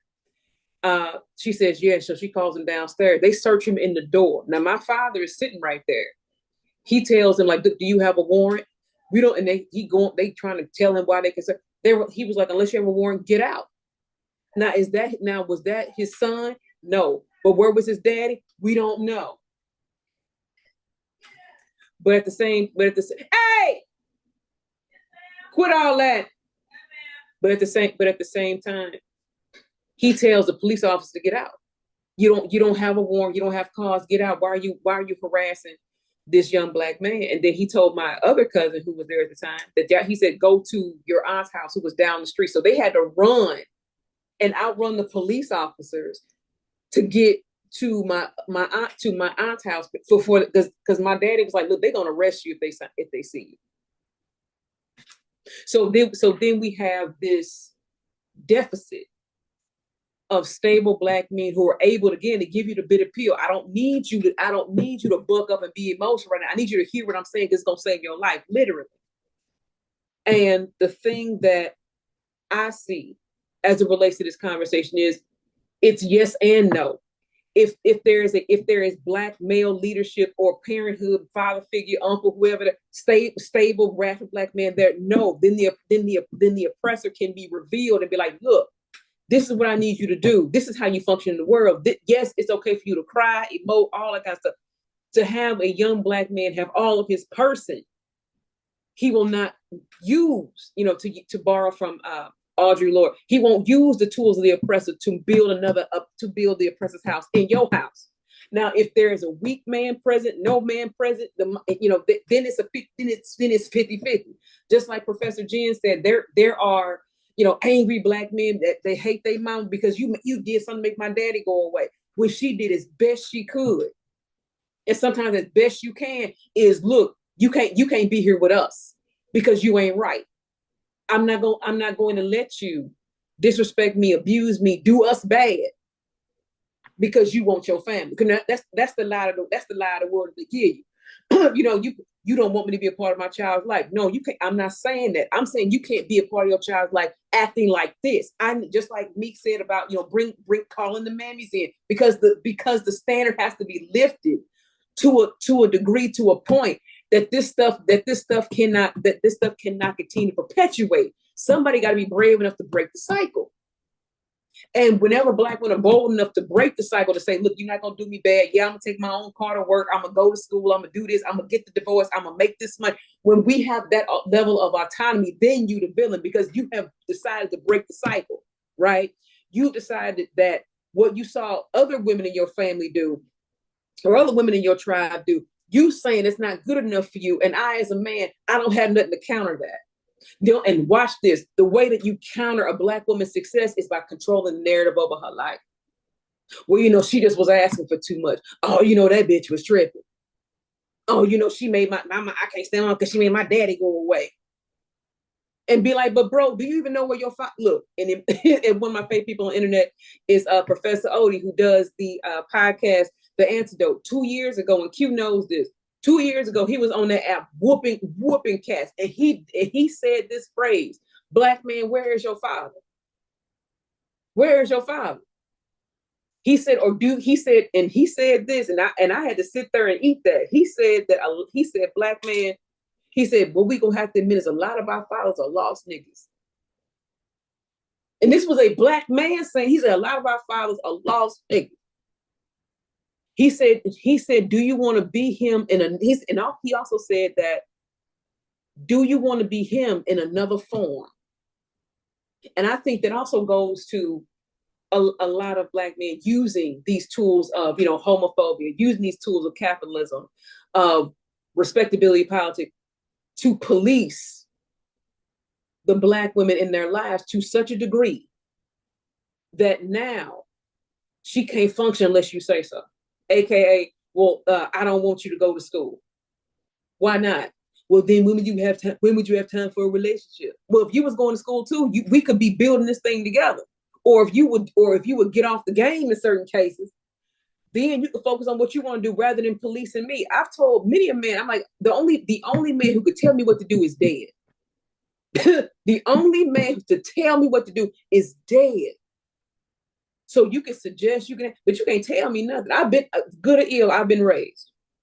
Good or ill, Bessie and Richard gave me all they could to raise me. I don't need to be re-raised. And what I see in this idea, right, of our black men becoming, or are we complicit in the raising of our own oppressors, is the mitigating factor is always going to be, where is your father? Where is he? And if he is not there, if he is not present, if he is not engaged, if you are a married single mother in certain cases, I know I was for a minute, if there is a man there who refuses to engage and put that necessary piece into his son or into his daughter, yes, now pimping 101 can be downloaded. Now it can exponentially be downloaded. Oh, Dr. William Jackson is having issues with her signal, but that's where I think that's where I really think that a lot of that lies at, because a lot of black women do what they're supposed to do, and a lot of men in their life, because again, I was married to somebody white and somebody black. If the man in your life has father hurt, mama issues, daddy issues, that opens the door. That's what I'm gonna call it from here on in. That opens the door for pimping 101 to be downloaded. Because now you're gonna have to find something outside of you, inside of you, that is able to grapple with how to interact with the world. And I think as long as we are white facing in that ideology, it'll always be shenanigans. But I'm open to other suggestions and flushing out of that thought.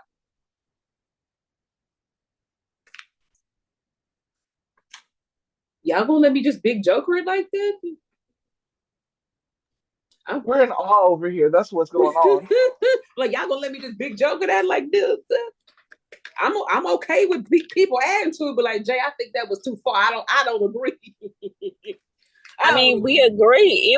It was something to digest. Can we just chew it up and digest it? I'm sorry. You was sipping your lemonade, being quiet, but I'm sorry. I was. Sometimes I be a little tired of being a little problematic, but I ain't seen nothing wrong with what you said. I ain't detecting a lie. I was listening. I ain't detecting a lie. That's a kind of good thesis. That's a mighty good thesis, man. You might need to write a paper on them. I'm just saying. I mean, it might be one to twins activate. One to twins activate. Yes, indeed, because that was a whole dissertation on the state of the black family, black woman, black man, black child. Goddamn. Okay. Because my bass drum kick is, and y'all have heard me say this, and people who again will see this later have heard me say, all this ain't black women's fault, and I refuse to accept. I refuse to accept that. It's not all our fault. If it is our fault, it's because we believed in the black man who led us to hell. That's my rebuttal. Girl, if you're saying it was the black woman's fault, right? But they said they the head of the household, right? And you leave us out here to be renegade, reckless hoes in these streets with your kids. It's the black man's fault. So that don't even compute. That is not a real true algebra problem right there. Mm-mm. Because they always want to lead, but you ain't even had a daddy how to show you how to hold your penis and pee. So how are you gonna lead me? I just want to know, because Harry dead, right? So can't nobody tell me shit. He couldn't tell me nothing when he was living, because I was really problematic. So I know what it is to have a daddy. Do you, my guy? Because I have a definition of what a man is, and I will not stay with nobody trying to be my father. Just because you didn't have a father don't mean you're going to be my father. If we have kids together, you can be their father. But baby, I don't need a pimp. and I don't need a second daddy. I was raised. I'm done with ass whoopings. So See, again, if the Black woman is the problem of the state of our community, it's only because the Black man allowed her to be a renegade, reckless hoe in these streets. Because I'm a renegade. I don't need no pimp. Because let's just call a thing a thing. These dudes now want to pimp us for our resources, somewhere to stay, a car to drive, cook the food. So you just say you want to be able to fuck your mama and be done with it. Because at this point, that's what it's giving. What else is it giving, sis? They're You want me to homosexual. take care of you, right? You want me to cook for you. You want me to slob your knob and sit on it. But at the same time, you want to tell me what to do. Nah, bro, I'm gonna need you to go sit on the yellow couch and figure that out because I'm so good. I don't even want it. Yeah, they're homosexuals, man. which is why I always give my young ladies the advice when it starts getting cold, don't boo up. Well, That's when you're supposed to go outside and stay warm. You supposed to be clapping and making something shake. You can sit on it, but you gonna go home. Ain't no overnight bath for the dude. No spend the He night. can't come to your crib. He need to get you a nice 5-star hotel. Let's raise standards. Let's be very demure. He needs to go to the hotel where they have the bellhop and get you a room and do what y'all need to do. So if you need to save several checks, let him. And you get what you need and you go home. You need to be single and reckless from 18 to 34. You need to be in college. You need to be or nail tech or hair school and living your good life. You don't need these old men trapping you with these kids. I know I was trapped. I still made it work, but it is what it is. They see potential, they're going to potentially put a baby in you. That's what I be telling my teenage patients. If they see you have ambitions and goals, they're going to put that baby on. Oh, baby, just take the rubber off. Oh, do this, do that. And now they're getting so bold where they tell their girlfriend they don't want them on birth control. I said, let me tell you what my mama told me, and I should have listened. Mama's babies, daddy's That maybe. is maybe. Your ass gonna rock that baby. He gonna be there maybe when the baby is born, maybe up until 6 weeks. But when he get that new piece of ass, oh baby, that ain't his baby, and you ain't gonna get no child support. So it ain't no abortion. So I advise you to get on some type of long-term birth control. The shots ain't meant for us. Nexalon ain't meant for us. Let's go and get us some Moranum. Let me go and make you a referral because if you want a baby, take all your joy. A And baby take also, all your joy. and also with older men chasing after younger women, and I'm saying younger women because they're of legal age, only because that's what they can get away with. come on. There's jealousy there. If they see your potential, they're going to figure out a way to trap you by giving you that baby, slowing you down, and putting you back in your place because, oh, you're a college student. Oh, you have a job. Oh, you have your own place. You must think you're better than me when it's just about survival. Exactly. And that even goes to the girls who are in college. You with these football players and you think they're going to go somewhere. Baby, that's so rare for them to make it to the NBA or the NFL. And that's still going to be your baby because when he get put on, he going to leave your ass for a white girl. That's what Kanye said. That's from the book of Kanye. They go get them a exotic. They go get them a Puerto Rican. They go get them a white girl. And then you still going to have this baby. A baby ain't gonna keep no man. A baby is the best way to end your relationship. Married is not. And I know, because I'm going through it. But I'm just saying, even if you're married, prepare to be a single mama. And you better have you a village. Because I hardly see any daddies at the well child checkup. I hardly see any daddies at the PTA. It always be us moms. And I'm divorcing. It's always being us moms. So just know if you're gonna have a child, just don't get your line and crew of who you know that can fill in the spot of his ass, because rarely are they there. Because even if they're married to you, they could just be present in the house but not present. So Mm-hmm. just be mindful, because I lived through it. I had a whole Negro help me through RN school. Baby, when I had the audacity to go back to NP school, he got him a Thea. But he loved her, and that's his world. Now he a provider. Best thing he ever did for me. I'm just saying, baby, don't keep no man. I mean, but now let us pull at this some more with as time remains.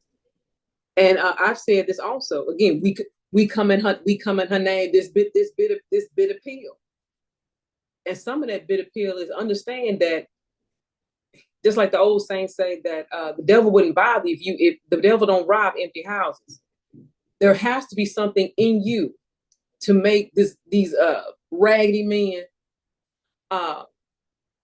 want to stop you. Now, see, even from me being married to the girls' dad, we were fine as long as I was planning, right, to go to school and things like that. And then I get pregnant with Lauren, had hyperemesis gravis. I mean, I was dog sick, and I tried to fight through it to get because all I had left to go into the nurse program, I had to take chemistry.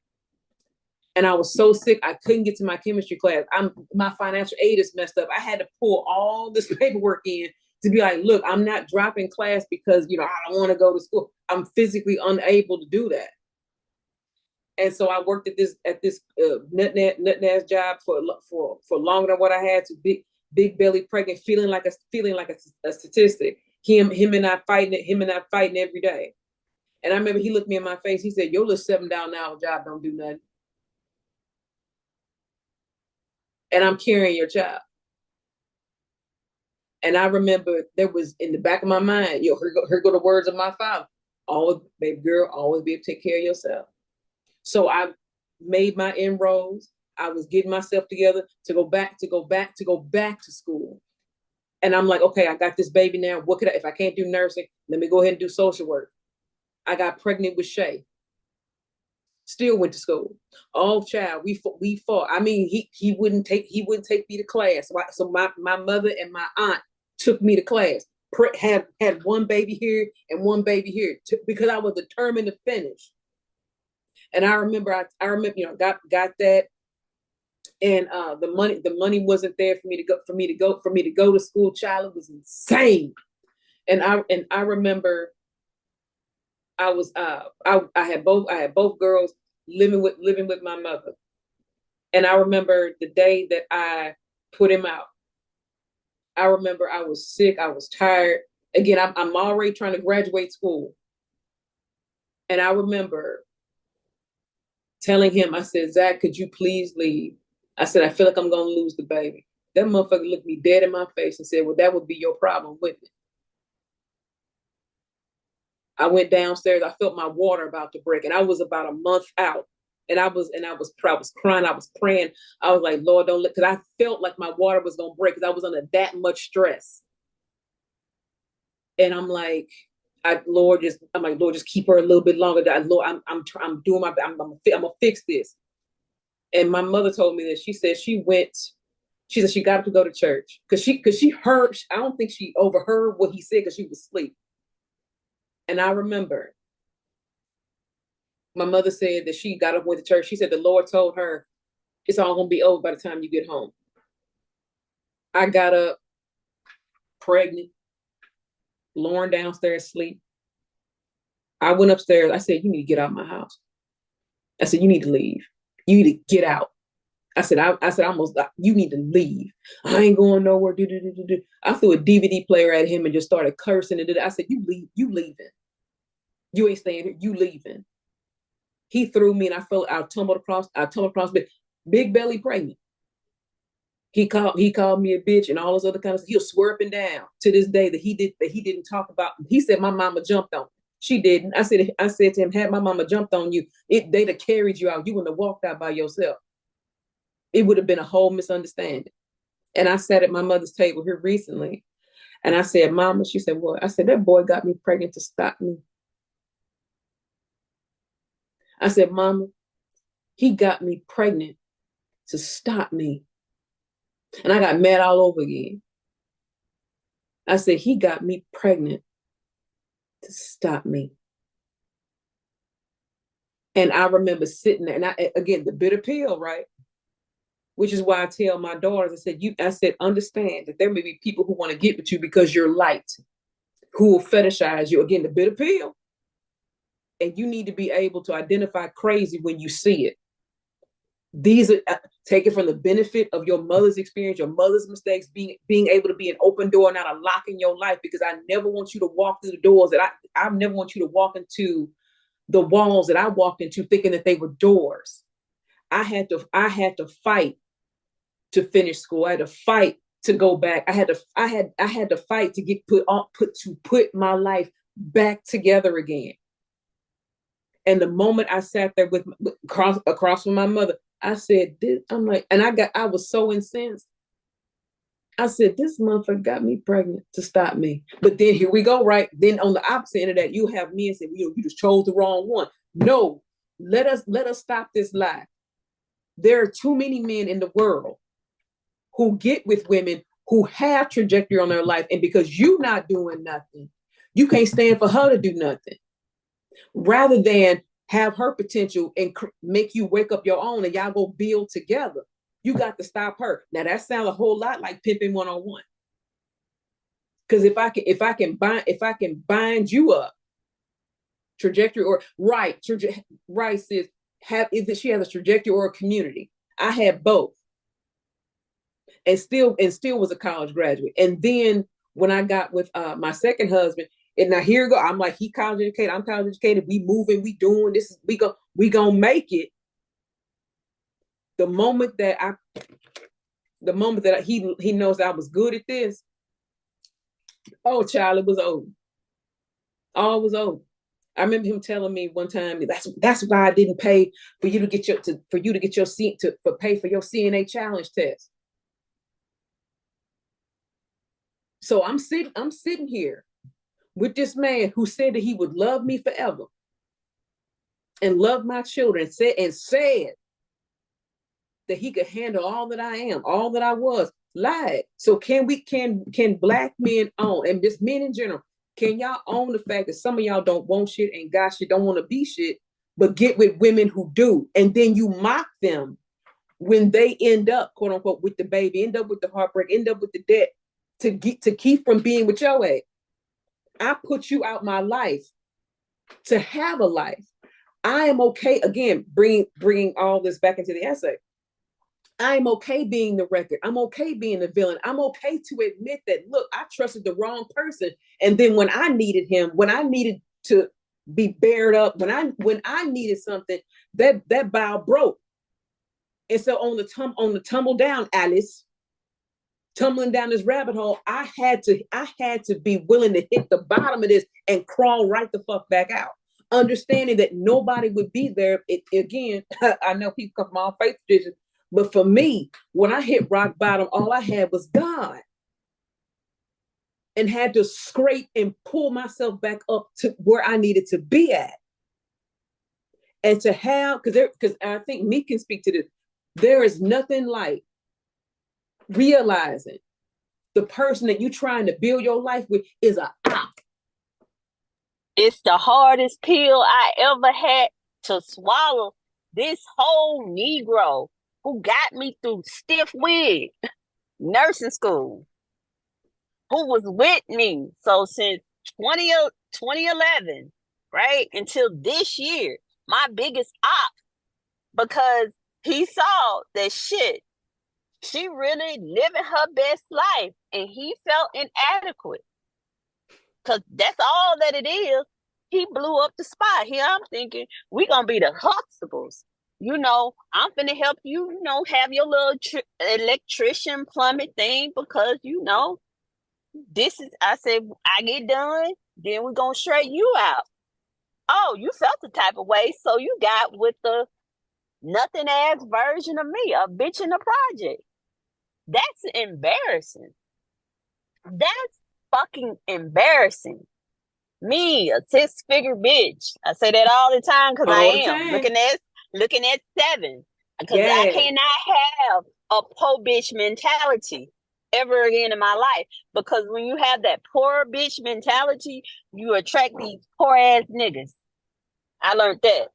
So you gonna put me in my place by cheating down. Because he started talking reckless and all that. And I said, I don't know who she is or what she putting you through, but this ain't gonna work for me. This ain't gonna work for me, Playboy. So yeah, he brought all type of jealousy into my life, exposed me to what you have to go get tested and all that because you married, I ain't fucking around, so But yeah, sometimes your biggest op is in the bed with you or who you birth. Right. Because you can birth a problematic, just a rotten soul man too, no matter what you do that's good. And the whole daddy can be in the household. Because I can say that about my brother. We had a mother and a father that were married. And he's a nothing ass nigga. But that's my brother. I tell bitches to run daily. Because he's looking for a wife that's a nurse. And if anybody marry him, he a fool. But yeah, I agree. You 9 times out of 10, your biggest ops in the bed with you. It happens to 6-figure bitches. It happens to 4-figure bitches. It just happens, but you're gonna have to pick up the pieces and just figure out how you gonna move on. I got a whole pretty son that's gonna be 5 years old. I ain't got time for him. If he see him, he see him. If he don't, he don't. He got a whole brother. He got an Right. Uncle Johnny. He got other uncles. He got doctors. He got lawyers. Cause they be in my DMs now. I ain't ugly. I'm thick with it. It sounds that ugly. So I'm just saying. I'm just saying. Don't get it. Cause I had to tell his daddy, nigga, you forgot I can pull. What you said? You forgot I can pull. I'm in a whole different tax bracket. Soft life. Very demure. Stanley Cup. Hookah Baby. shoes. Hookah shoes. Starbucks. Baby. Them white doctors be mesmerized. Hello, Tamika. Like your scrubs. You like this ass, don't you? What color? Tell them the color scrubs still. What color scrubs is it still? Caribbean brew, baby. Babies just snatched to the gods. I put 2 Spanx on. But I'm just saying, I ain't gotta be worried and crying over a snotty man. And this no bunny want to give me money just to blink at him. Cause a real gangster like myself, I don't even fuck for money. It's just given to me. That's just real to have game conversation. I'm not one of them $40 hookers. Step your pussy up, women. Step it up. I'm just saying. If you go home, make it work for you. I'm just saying. That's what my Aunt Honey taught me. That was her said, and I'm sticking with it. All my hoeing is honest. All my hoeing is honest and lucrative. Okay? And I ain't gotta pull my penis to the side or down.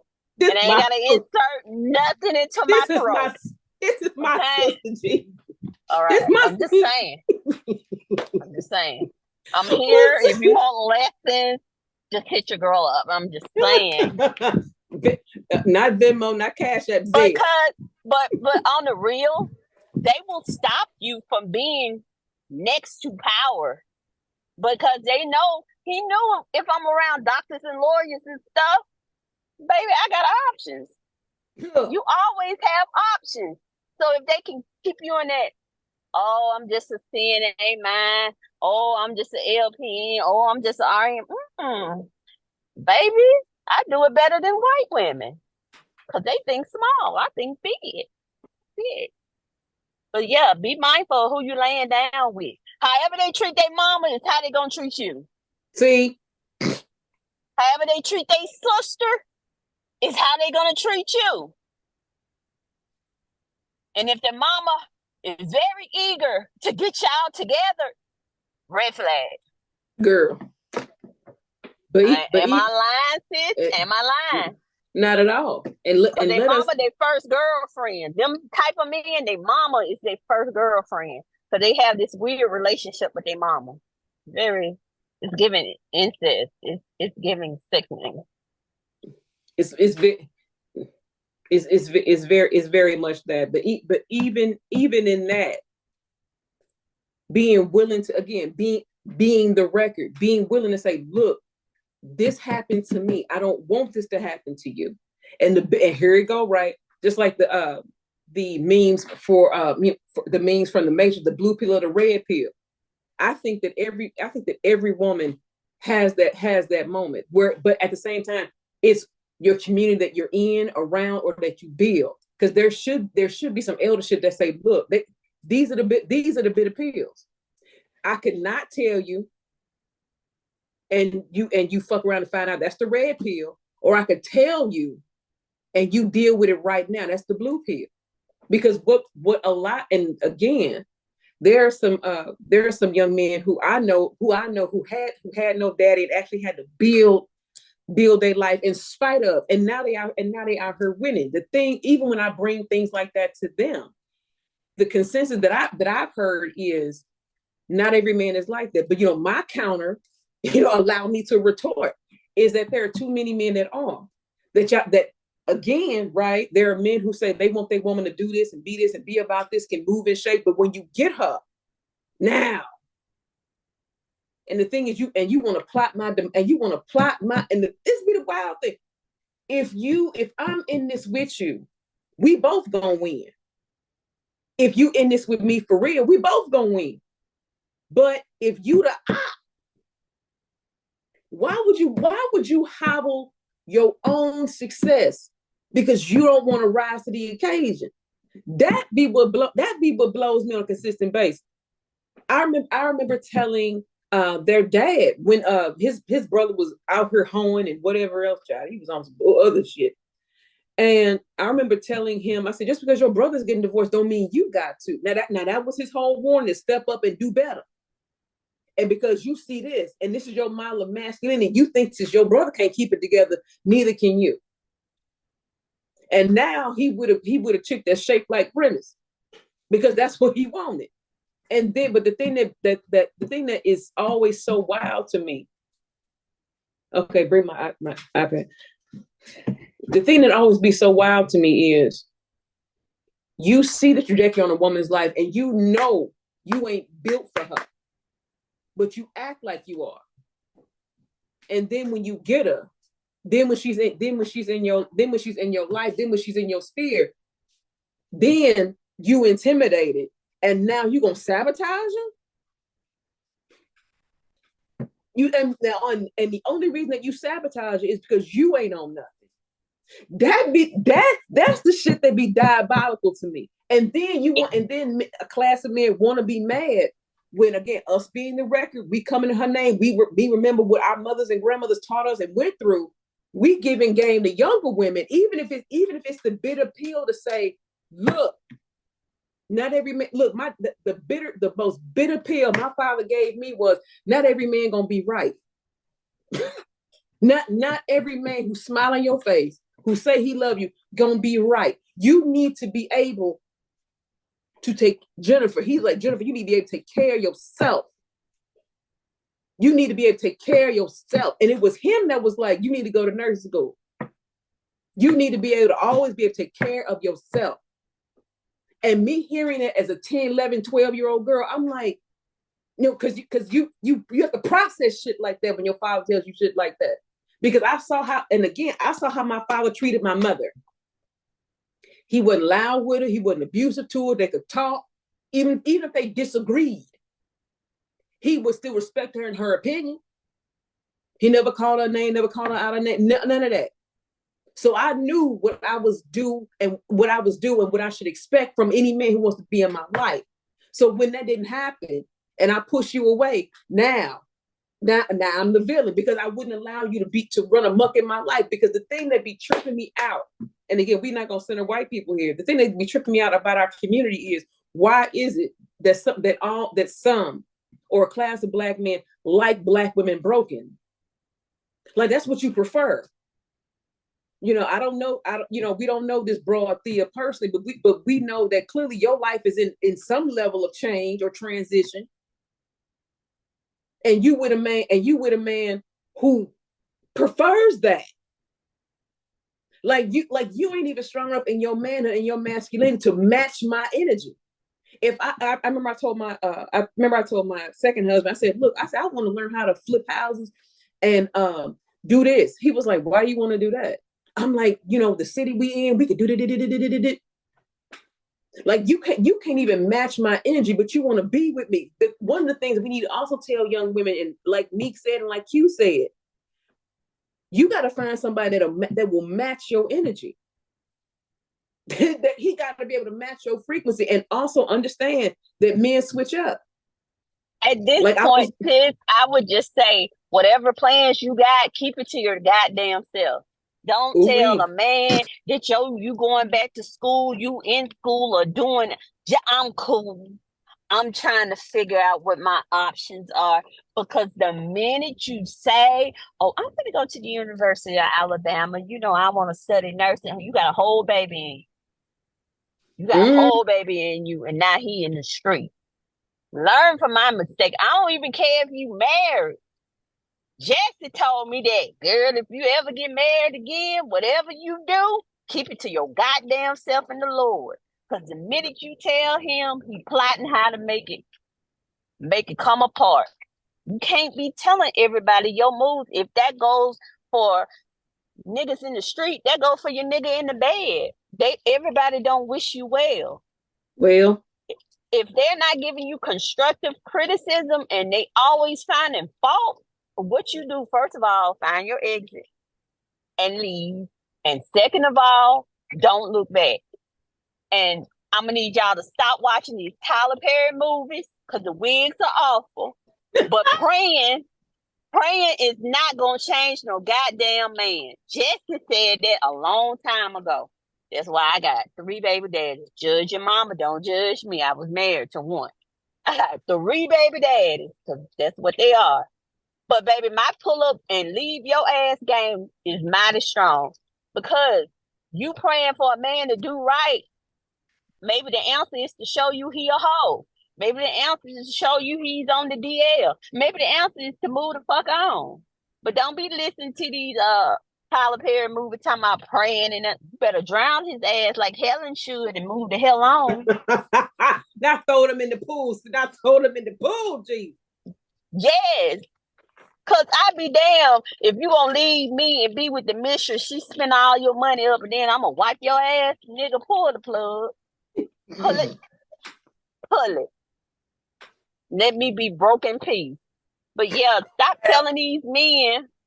Let me be the problematic auntie who y'all gonna hate. Stop telling these.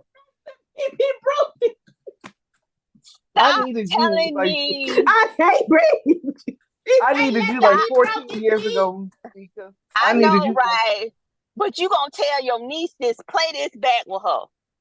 These men just want to lay on top of you and put a baby in you when they think you got potential, or they think you too uppity. Yeah, when they think you too uppity, right? I don't care if you go to work with a full beat face or you roll out the bed, a dusty gonna try you. So don't be listening to the wannabe Kevin Samuel niggas telling you, oh, you got to present yourself. Baby, I'm going to put some red lips on, wash my face, put some moisturizer on there. I ain't going to put no, for fucking what? I ain't got to do all that. I mean, it look cute. But baby, I pull regardless. Anyway. My sister say, let me be. I'm Aunt Jessie. I'm in my Aunt Jessie bag. Teach your daughters that they need to get a real degree, not no basket weaving degree, a STEM degree. Oh Lord. or arts degree, graphic arts or something like that. Cause a bitch like me gonna need somebody to put my ideas together, and then you could do that. Roll Tide. Get rolling. We rolling. We rolling, baby. You get your experience in your specialty, and then you parlay that into working for your fucking self, because you cannot That's trust it. black men or white people, period. Okay? Then you're gonna do that. Embrace who you are. If you cuss like me, I cuss. I don't give a fuck about y'all not liking cussing. Your grandma cuss, but she sucked it too. I mean, two things can be true at once. Get over your fucking self. You know, some of y'all don't know who your daddy is, but your mama so tight she ain't never had no neck. I mean, that's why we are where we are. But don't pay no attention to that. Also, you never tell no nigga your plans, because he gonna fuck your world up. And if I catch you, if you in my circle and I catch a nigga dropping you off at work, I'm gonna bust you in the head with a fucking brick, and I'm gonna bust all the windows out of the goddamn car. Now You know how many? Now she gonna come out the. Now she gonna come out the office still. Do you know how many RNs at Grady, at Emory, black bitches with the aesthetic, with the Stanley Cup, got a nigga driving their car with it leaned all the way back? Not the ones who only got one car because y'all trying to purchase a house. No, you got a street nigga with your shit leaned all the way back, and then he dropping you off at work, but he an hour late getting you out. Bust you in your damn face. What? Dick ain't that good. Because he done fucked his baby mama. He ain't even that. Did he wash it? I mean, we so schizophrenic with it, but this is the things I need y'all to know. Don't use Lumi. Wash your ass. Shit of you coming in to the exam room. I smell it dusty down the hall. I'm sick of y'all with these coochie cutter ass pants with the crustiness in him, and then you come in and you wonder why your girl got beaten. She don't know how to wipe because you a nasty whore. Okay? I'm sick of y'all. The world don't revolve around y'all. Don't nobody give a fuck if your feelings hurt. Bitch, my feelings hurt all the time. I survived my mama, so I know I can survive white women. What's wrong with y'all? We can't tell y'all nothing, but then you want to try. Bitch, ain't nobody raising your badass kids. Let's end right there. If I can't tell your kid to go sat the fuck down somewhere because they ripping and running, your kids to fuck on somewhere. Not the village gone on the cruise. Shut the fuck up with that motherfucking shit. The grandparents don't want to be grandparents. And I got dropped off in the country because my parents had to work during the summertime. My mama wasn't going to make a fucking bill. So I got mosquito bite because I'm in Panola churning butter and shit. But then y'all want to talk about, it ain't no village. We don't want to raise your nasty ass kids. Can't feed them this, can't give them this, can't do that. Bitch, you survive. So I must know what the fuck I'm doing. Be so fucking for real. I'm sick of Gen Z or whatever the fuck they is. I'm sick of their whining ass. Y'all should have gave them structure and some switches. But you didn't do that. You want to do that gentle parenting. That shit I'm writing that down. Structure and switches. Yes, guys. Structure and switches. Did we have structure and switches? I got a million structure and switches. And then I'm not even telling you to go pick your switch, because now, baby, you praying to Jesus. I don't want nothing too big, but I better not make her come out here because this bitch is a whip. You know what type of torture that is? And they whining and crying. Wash your ass, brush your teeth. Listen to some people. We ain't got to be politically correct. We're not white. We're black, okay? We gonna cut your ass out, and I'm gonna make you some goddamn cabbage and cornbread. That's how I apologize. Deal with it. Is it gonna be meat in the cabbage? It's gonna be yes. It's gonna be a whole lot of bacon. I'm gonna fry some chicken in the cast iron. Cause bitch, that's how I apologize. You fucking know this, but you want to get on TikTok and you want me to act demure. They pay me to act demure. This is me. They pay me to act demure. Very mindful, very demure. That's a facade. That's my shiny shoe persona. Cause I like $250 an hour, but this is me. I mean, like what are we doing? Like what? Like they don't know how to watch their ass. They wear sports bra. No, you need one of them oatmeal bras from Gayford. Stop doing that to your kids and they titties touching their navel and they 18. What the hell is going on? And it is real sad when the girls get pregnant and they happy. And I'm like, what you happy for, baby? This your baby. He ain't gonna be there. He gonna get some more tight ass. And then she gonna be like, that ain't even your baby. The baby don't look like you. And now you gonna be snot crying. That's Like, not crying, see. girl, if y'all could just be with me for a day and not violate HIPAA, I'm just gonna you sit. just I'm gonna sit in the. I'm just gonna sit in the lobby and just have a paper bag snack. I ain't even say nothing. Cause how you I'm gonna just have gonna a look. whole 2-week old and you got shorts up your ass? Tell them if you don't carry your ass home and put some clothes on for you get pneumonia in your ass, and that's a real thing. You can get an infection in your cervix for wearing hoochie clothes.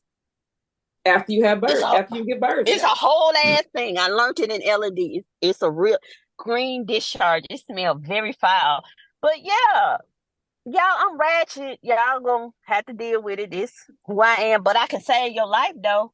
That's all that matters. If I need to. But I'm gonna cut your ass out because when I be discharging people home for the ICU, because we do that, because it ain't no med-surg nurse, because they killing y'all. I be like, if I see your black ass in here, I'ma pull the plug. Cause what the fuck we doing? What the Not you. fuck we doing? Not you said you gonna kill him still. Yeah, and finally, stop posting nurses on motherfucking TikTok just to go viral because you don't know what the fuck they talking about medical, like that family who were doing that motherfucking CPR. Motherfucker, you ain't even doing it right. And if you brain dead, you're basically a DNR. Get over it. Get over it. Okay? All right, I'm done. I love her so. I do. I do. I love my sister so much. And even as I'm we over here end, dying. girl, I was over here dying. tell my other mother I said hi, and I'm over here doing as best I can, as best I can. Uh, but And even she to asked end, about you too. She was like, "Where's my babies tonight?" here I'm in, causing problems and confusion depending on who you ask. But even to look at the closing thoughts for this, to live in spite of, I think that it's a good place to end where I have written, I have decided to live without the laser focus of the white gaze. I acknowledge it. I am not consumed by it. I have decided to live despite the seducing pressure of the quicksand. Again, as we talked about from Nella Larson, the concrete colorist comments, anti-black commentary or anti-blackness, and the refusal to be a good black woman. And I refuse to die to be considered one. I will live and live all my days, and my life will and life will have to deal with me, deal with my heft, with all this mouth and with all this power. I will keep living in spite of a world wanting and wishing I wouldn't. And I think that also goes back into what Meek said earlier about being free and the cost of that. And I think one of the unspoken things about being quote unquote a free black woman is you got to have a little bit of don't care-ish. You got to have a hope. And I think you got to take 1,000 milligrams of don't care-ish every day for your health, your mind, and your strength. You got to take 1,000 milligrams of don't care-ish every day, meaning that as you show up in the world, they're gonna have to take you as you are. If that means you have to take the bitter pill, okay, I'm in captivity right now, I got to do this 9 to 5 and leave. But they paying me, they don't own me. Freedom. When I go into this job, whatever, for me, working where I work, I normally read my Bible in the morning. I pray. I do my thing because I charge myself because I know what I'm finna go into, and understanding that these people don't own me. I just work for them. That's like when people ask me, "Oh, Jen, can I follow you on social media?" Absolutely not. Absolutely not. Well, why not? Because I say it. Well, that's me. No, it's not. Again, that 1,000 milligrams of don't care-ish every single day, even on days where I don't want to take it. You know what I'm saying? Even on days I don't want to take it. When I wrote this last piece, I had to write my own freedom. I have decided to live without the laser focus of the white gaze. I acknowledge it. I am not consumed by it. There is nothing in whiteness that I want. There's nothing in whiteness that I want. I don't wake up every day and say, "Oh, I wish I was a white woman." Why? Why? When that sect of women clearly don't know who the hell they are, what the hell they want.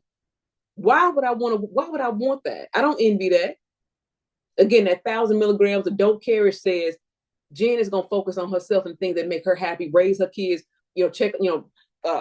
pour love into my tribe, do the things that I love, do the work that I feel like I need to do, and keep it pushing. Because I can't be bound by that. And again, as problematic as D.L. Hughley is, he said the most dangerous place for Black people to live is in white people's imagination. I'm on your mind and you're not on mine. Again, don't cherish every single day, because I have to grow and imbibe the freedom that I want. I want my children to have. I want my grandchildren to have. If God be for me, my great grandchildren to have. I want to. If it's quiet, I want to be Aunt Jessie on the porch with snap beans, cussing at people. I want that, because I have earned a level of freedom in my life to say what I want to say and mean everything I say, and having enough expertise in my life, and also enough time in my own freedom. I like that phrase. I'm gonna write that down. Enough time in my own freedom to say what I mean what I say, and need you to understand it. It's always gonna come from love, because if I didn't love you, I wouldn't say nothing to you. And I have to tell I tell the people in my circle that all the time. If I didn't care, I'm like, you need to. If I say nothing, you need to be nervous. You know that. Like if I go quiet, she'd be like, "Sis, is you?" She's like, "Sis, is you all right?"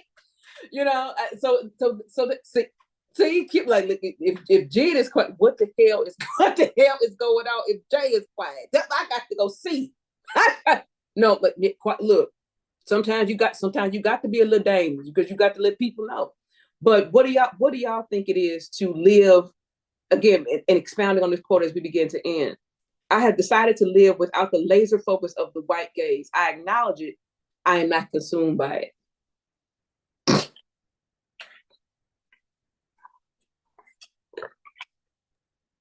For me, it means listening to myself. It means checking in with me and doing the things that make me happy, the things that make me feel centered. I think a lot of times as Black women, we become so hyper focused on everybody else. We don't take the time to check in with ourselves. So for me, I'm decentering everybody's gaze. And I'm focusing on the things that bring me joy, the things that help me in my life. And then with that, with my cup being full, with myself being taken care of, I can then care for other people. But the days of pouring from an empty cup, those days are done.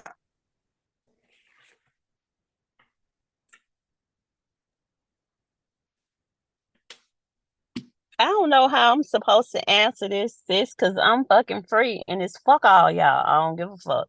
I mean, I'm forever. I'm that's the answer. Jesse. That's the answer. I'm Jesse. I'm living my best Jesse life. Because at this point, it's fuck your feelings. Again, I'm Gen X. It's fuck your feelings. I don't give a fuck. I cannot worry about your feelings when I'm trying to survive my goddamn self. It's like I'm not going to sacrifice my livelihood, because these RNs pay real well, my sanity, my health, for nobody I'm fucking or I gave birth to. Fuck y'all. I am okay being by myself. So it's just like, fuck your feelings. It's like, I'm gonna tell you one time what it is. If you don't listen, you gonna find the consequences out. Because I don't repeat myself. I don't think Jessie repeat herself. She don't even say you heard me. She just tell you, and either you gonna listen or you gonna buy you some sense. I don't goddamn care. You gotta live your life the way you live your life. And again, Generation Z, I really don't like y'all. Y'all whine too much for me, because you say that the older Black women don't give you advice. Yes, the fuck we do. Yeah, they do. You just don't want to listen. You know it all. But because I tell the parents in the practice, now you know your daughter is in puberty. Now she gonna be retarded and stupid minded from 12 to about 36 if we lucky. So we just gonna pray for her, and you just instill what you want to know. and you gotta let her live her life. No, do we want our daughter to catch STDs? No. Do we want her to be in a abusive relationship? No, we don't. But at some point, you have to let them live their life. So if I tell you one time, I don't care how it come out my fucking mouth, be honored. I told you. Let's start there. It's a blessing for me to give you the wisdom I got in the first place because I'm very arrogant. I know it. But if I waste my breath to tell you something and I'm passionate about it and you choose not to heed my advice or put it in the back of your mind, whatever you get, you get. It's like you can't guilt trip me and talk about, oh, you could have did this or you could have did that. Well, you could have listened, but you chose not to. So now it's on you. It's like when I had them 3 kids before 21. I could have stopped, but I didn't. And I had to raise them myself, and a girl came out on top, but my mama tried to tell me and I ain't listened. I bought some sense. So at this point, it's fuck your feelings. You can listen or you not. And soft life nursing. All day in the mall. And roll tide. Can I say rolling? Yeah, because I we mean, family now. I'm just saying. I'm just saying. I ain't say you couldn't. I ain't you say you didn't. couldn't. That's why I was asking. Like, kept rolling. All right, fine. So why you asking if I said you couldn't? Because I never asked you. I'm guessing now. Because I never asked you, and I didn't want to get in trouble. Because the first thing you say is, "Well, Sid, you didn't go to A&M. You can't say that." That's why I was asking. If I was there, then you was there. Roll. One to twins activate. All right now, don't get cut at all. I'm trying not to. Ooh, what can I say as final thoughts? First and foremost, Neek, you had me rolling. My side hurts. I think I pulled something. And I thank you for that. I'm glad I could help you out, sis. I needed that. And I needed the frankness of someone who is also Gen X, because one of the reasons I am so adamant about our young women getting their education, getting their jobs, is because I was in a bad situation with somebody a long time ago. And then just one day everything clicked, and it was 6 months of hell trying to get him away from me. And we weren't even married. And I appreciate you. I appreciate all of you in the space, because I see our past, I see our future, I see common sense, which isn't so common nowadays. And it makes me feel hopeful that more Black women will become free in themselves. So I'm appreciative of you ladies. Thank you for being in the space with us.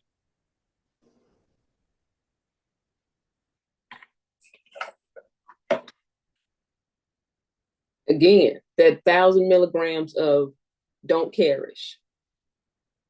Consider it your social multivitamin, because we gonna have to live in spite of, because we are the record.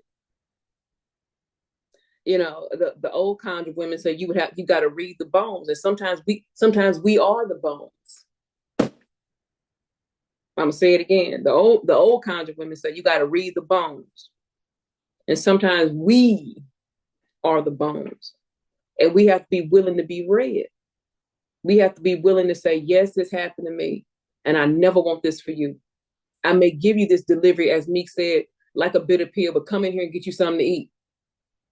Because you need both ends of this. You need to be told the truth and have comfort. But sometimes the truth is not always comfortable. Like even with my own mother, it's been, now that she knows that I'm on my path to do what I'm supposed to do, she's still on my head.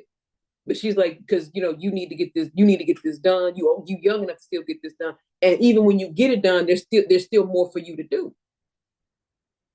But come over here so I can see you. Come over here so I can put my hands, so I can put my eyes on. So I know that you're all right. But the thing that I think that we need to end on this particular talk is no Black woman is successful by herself.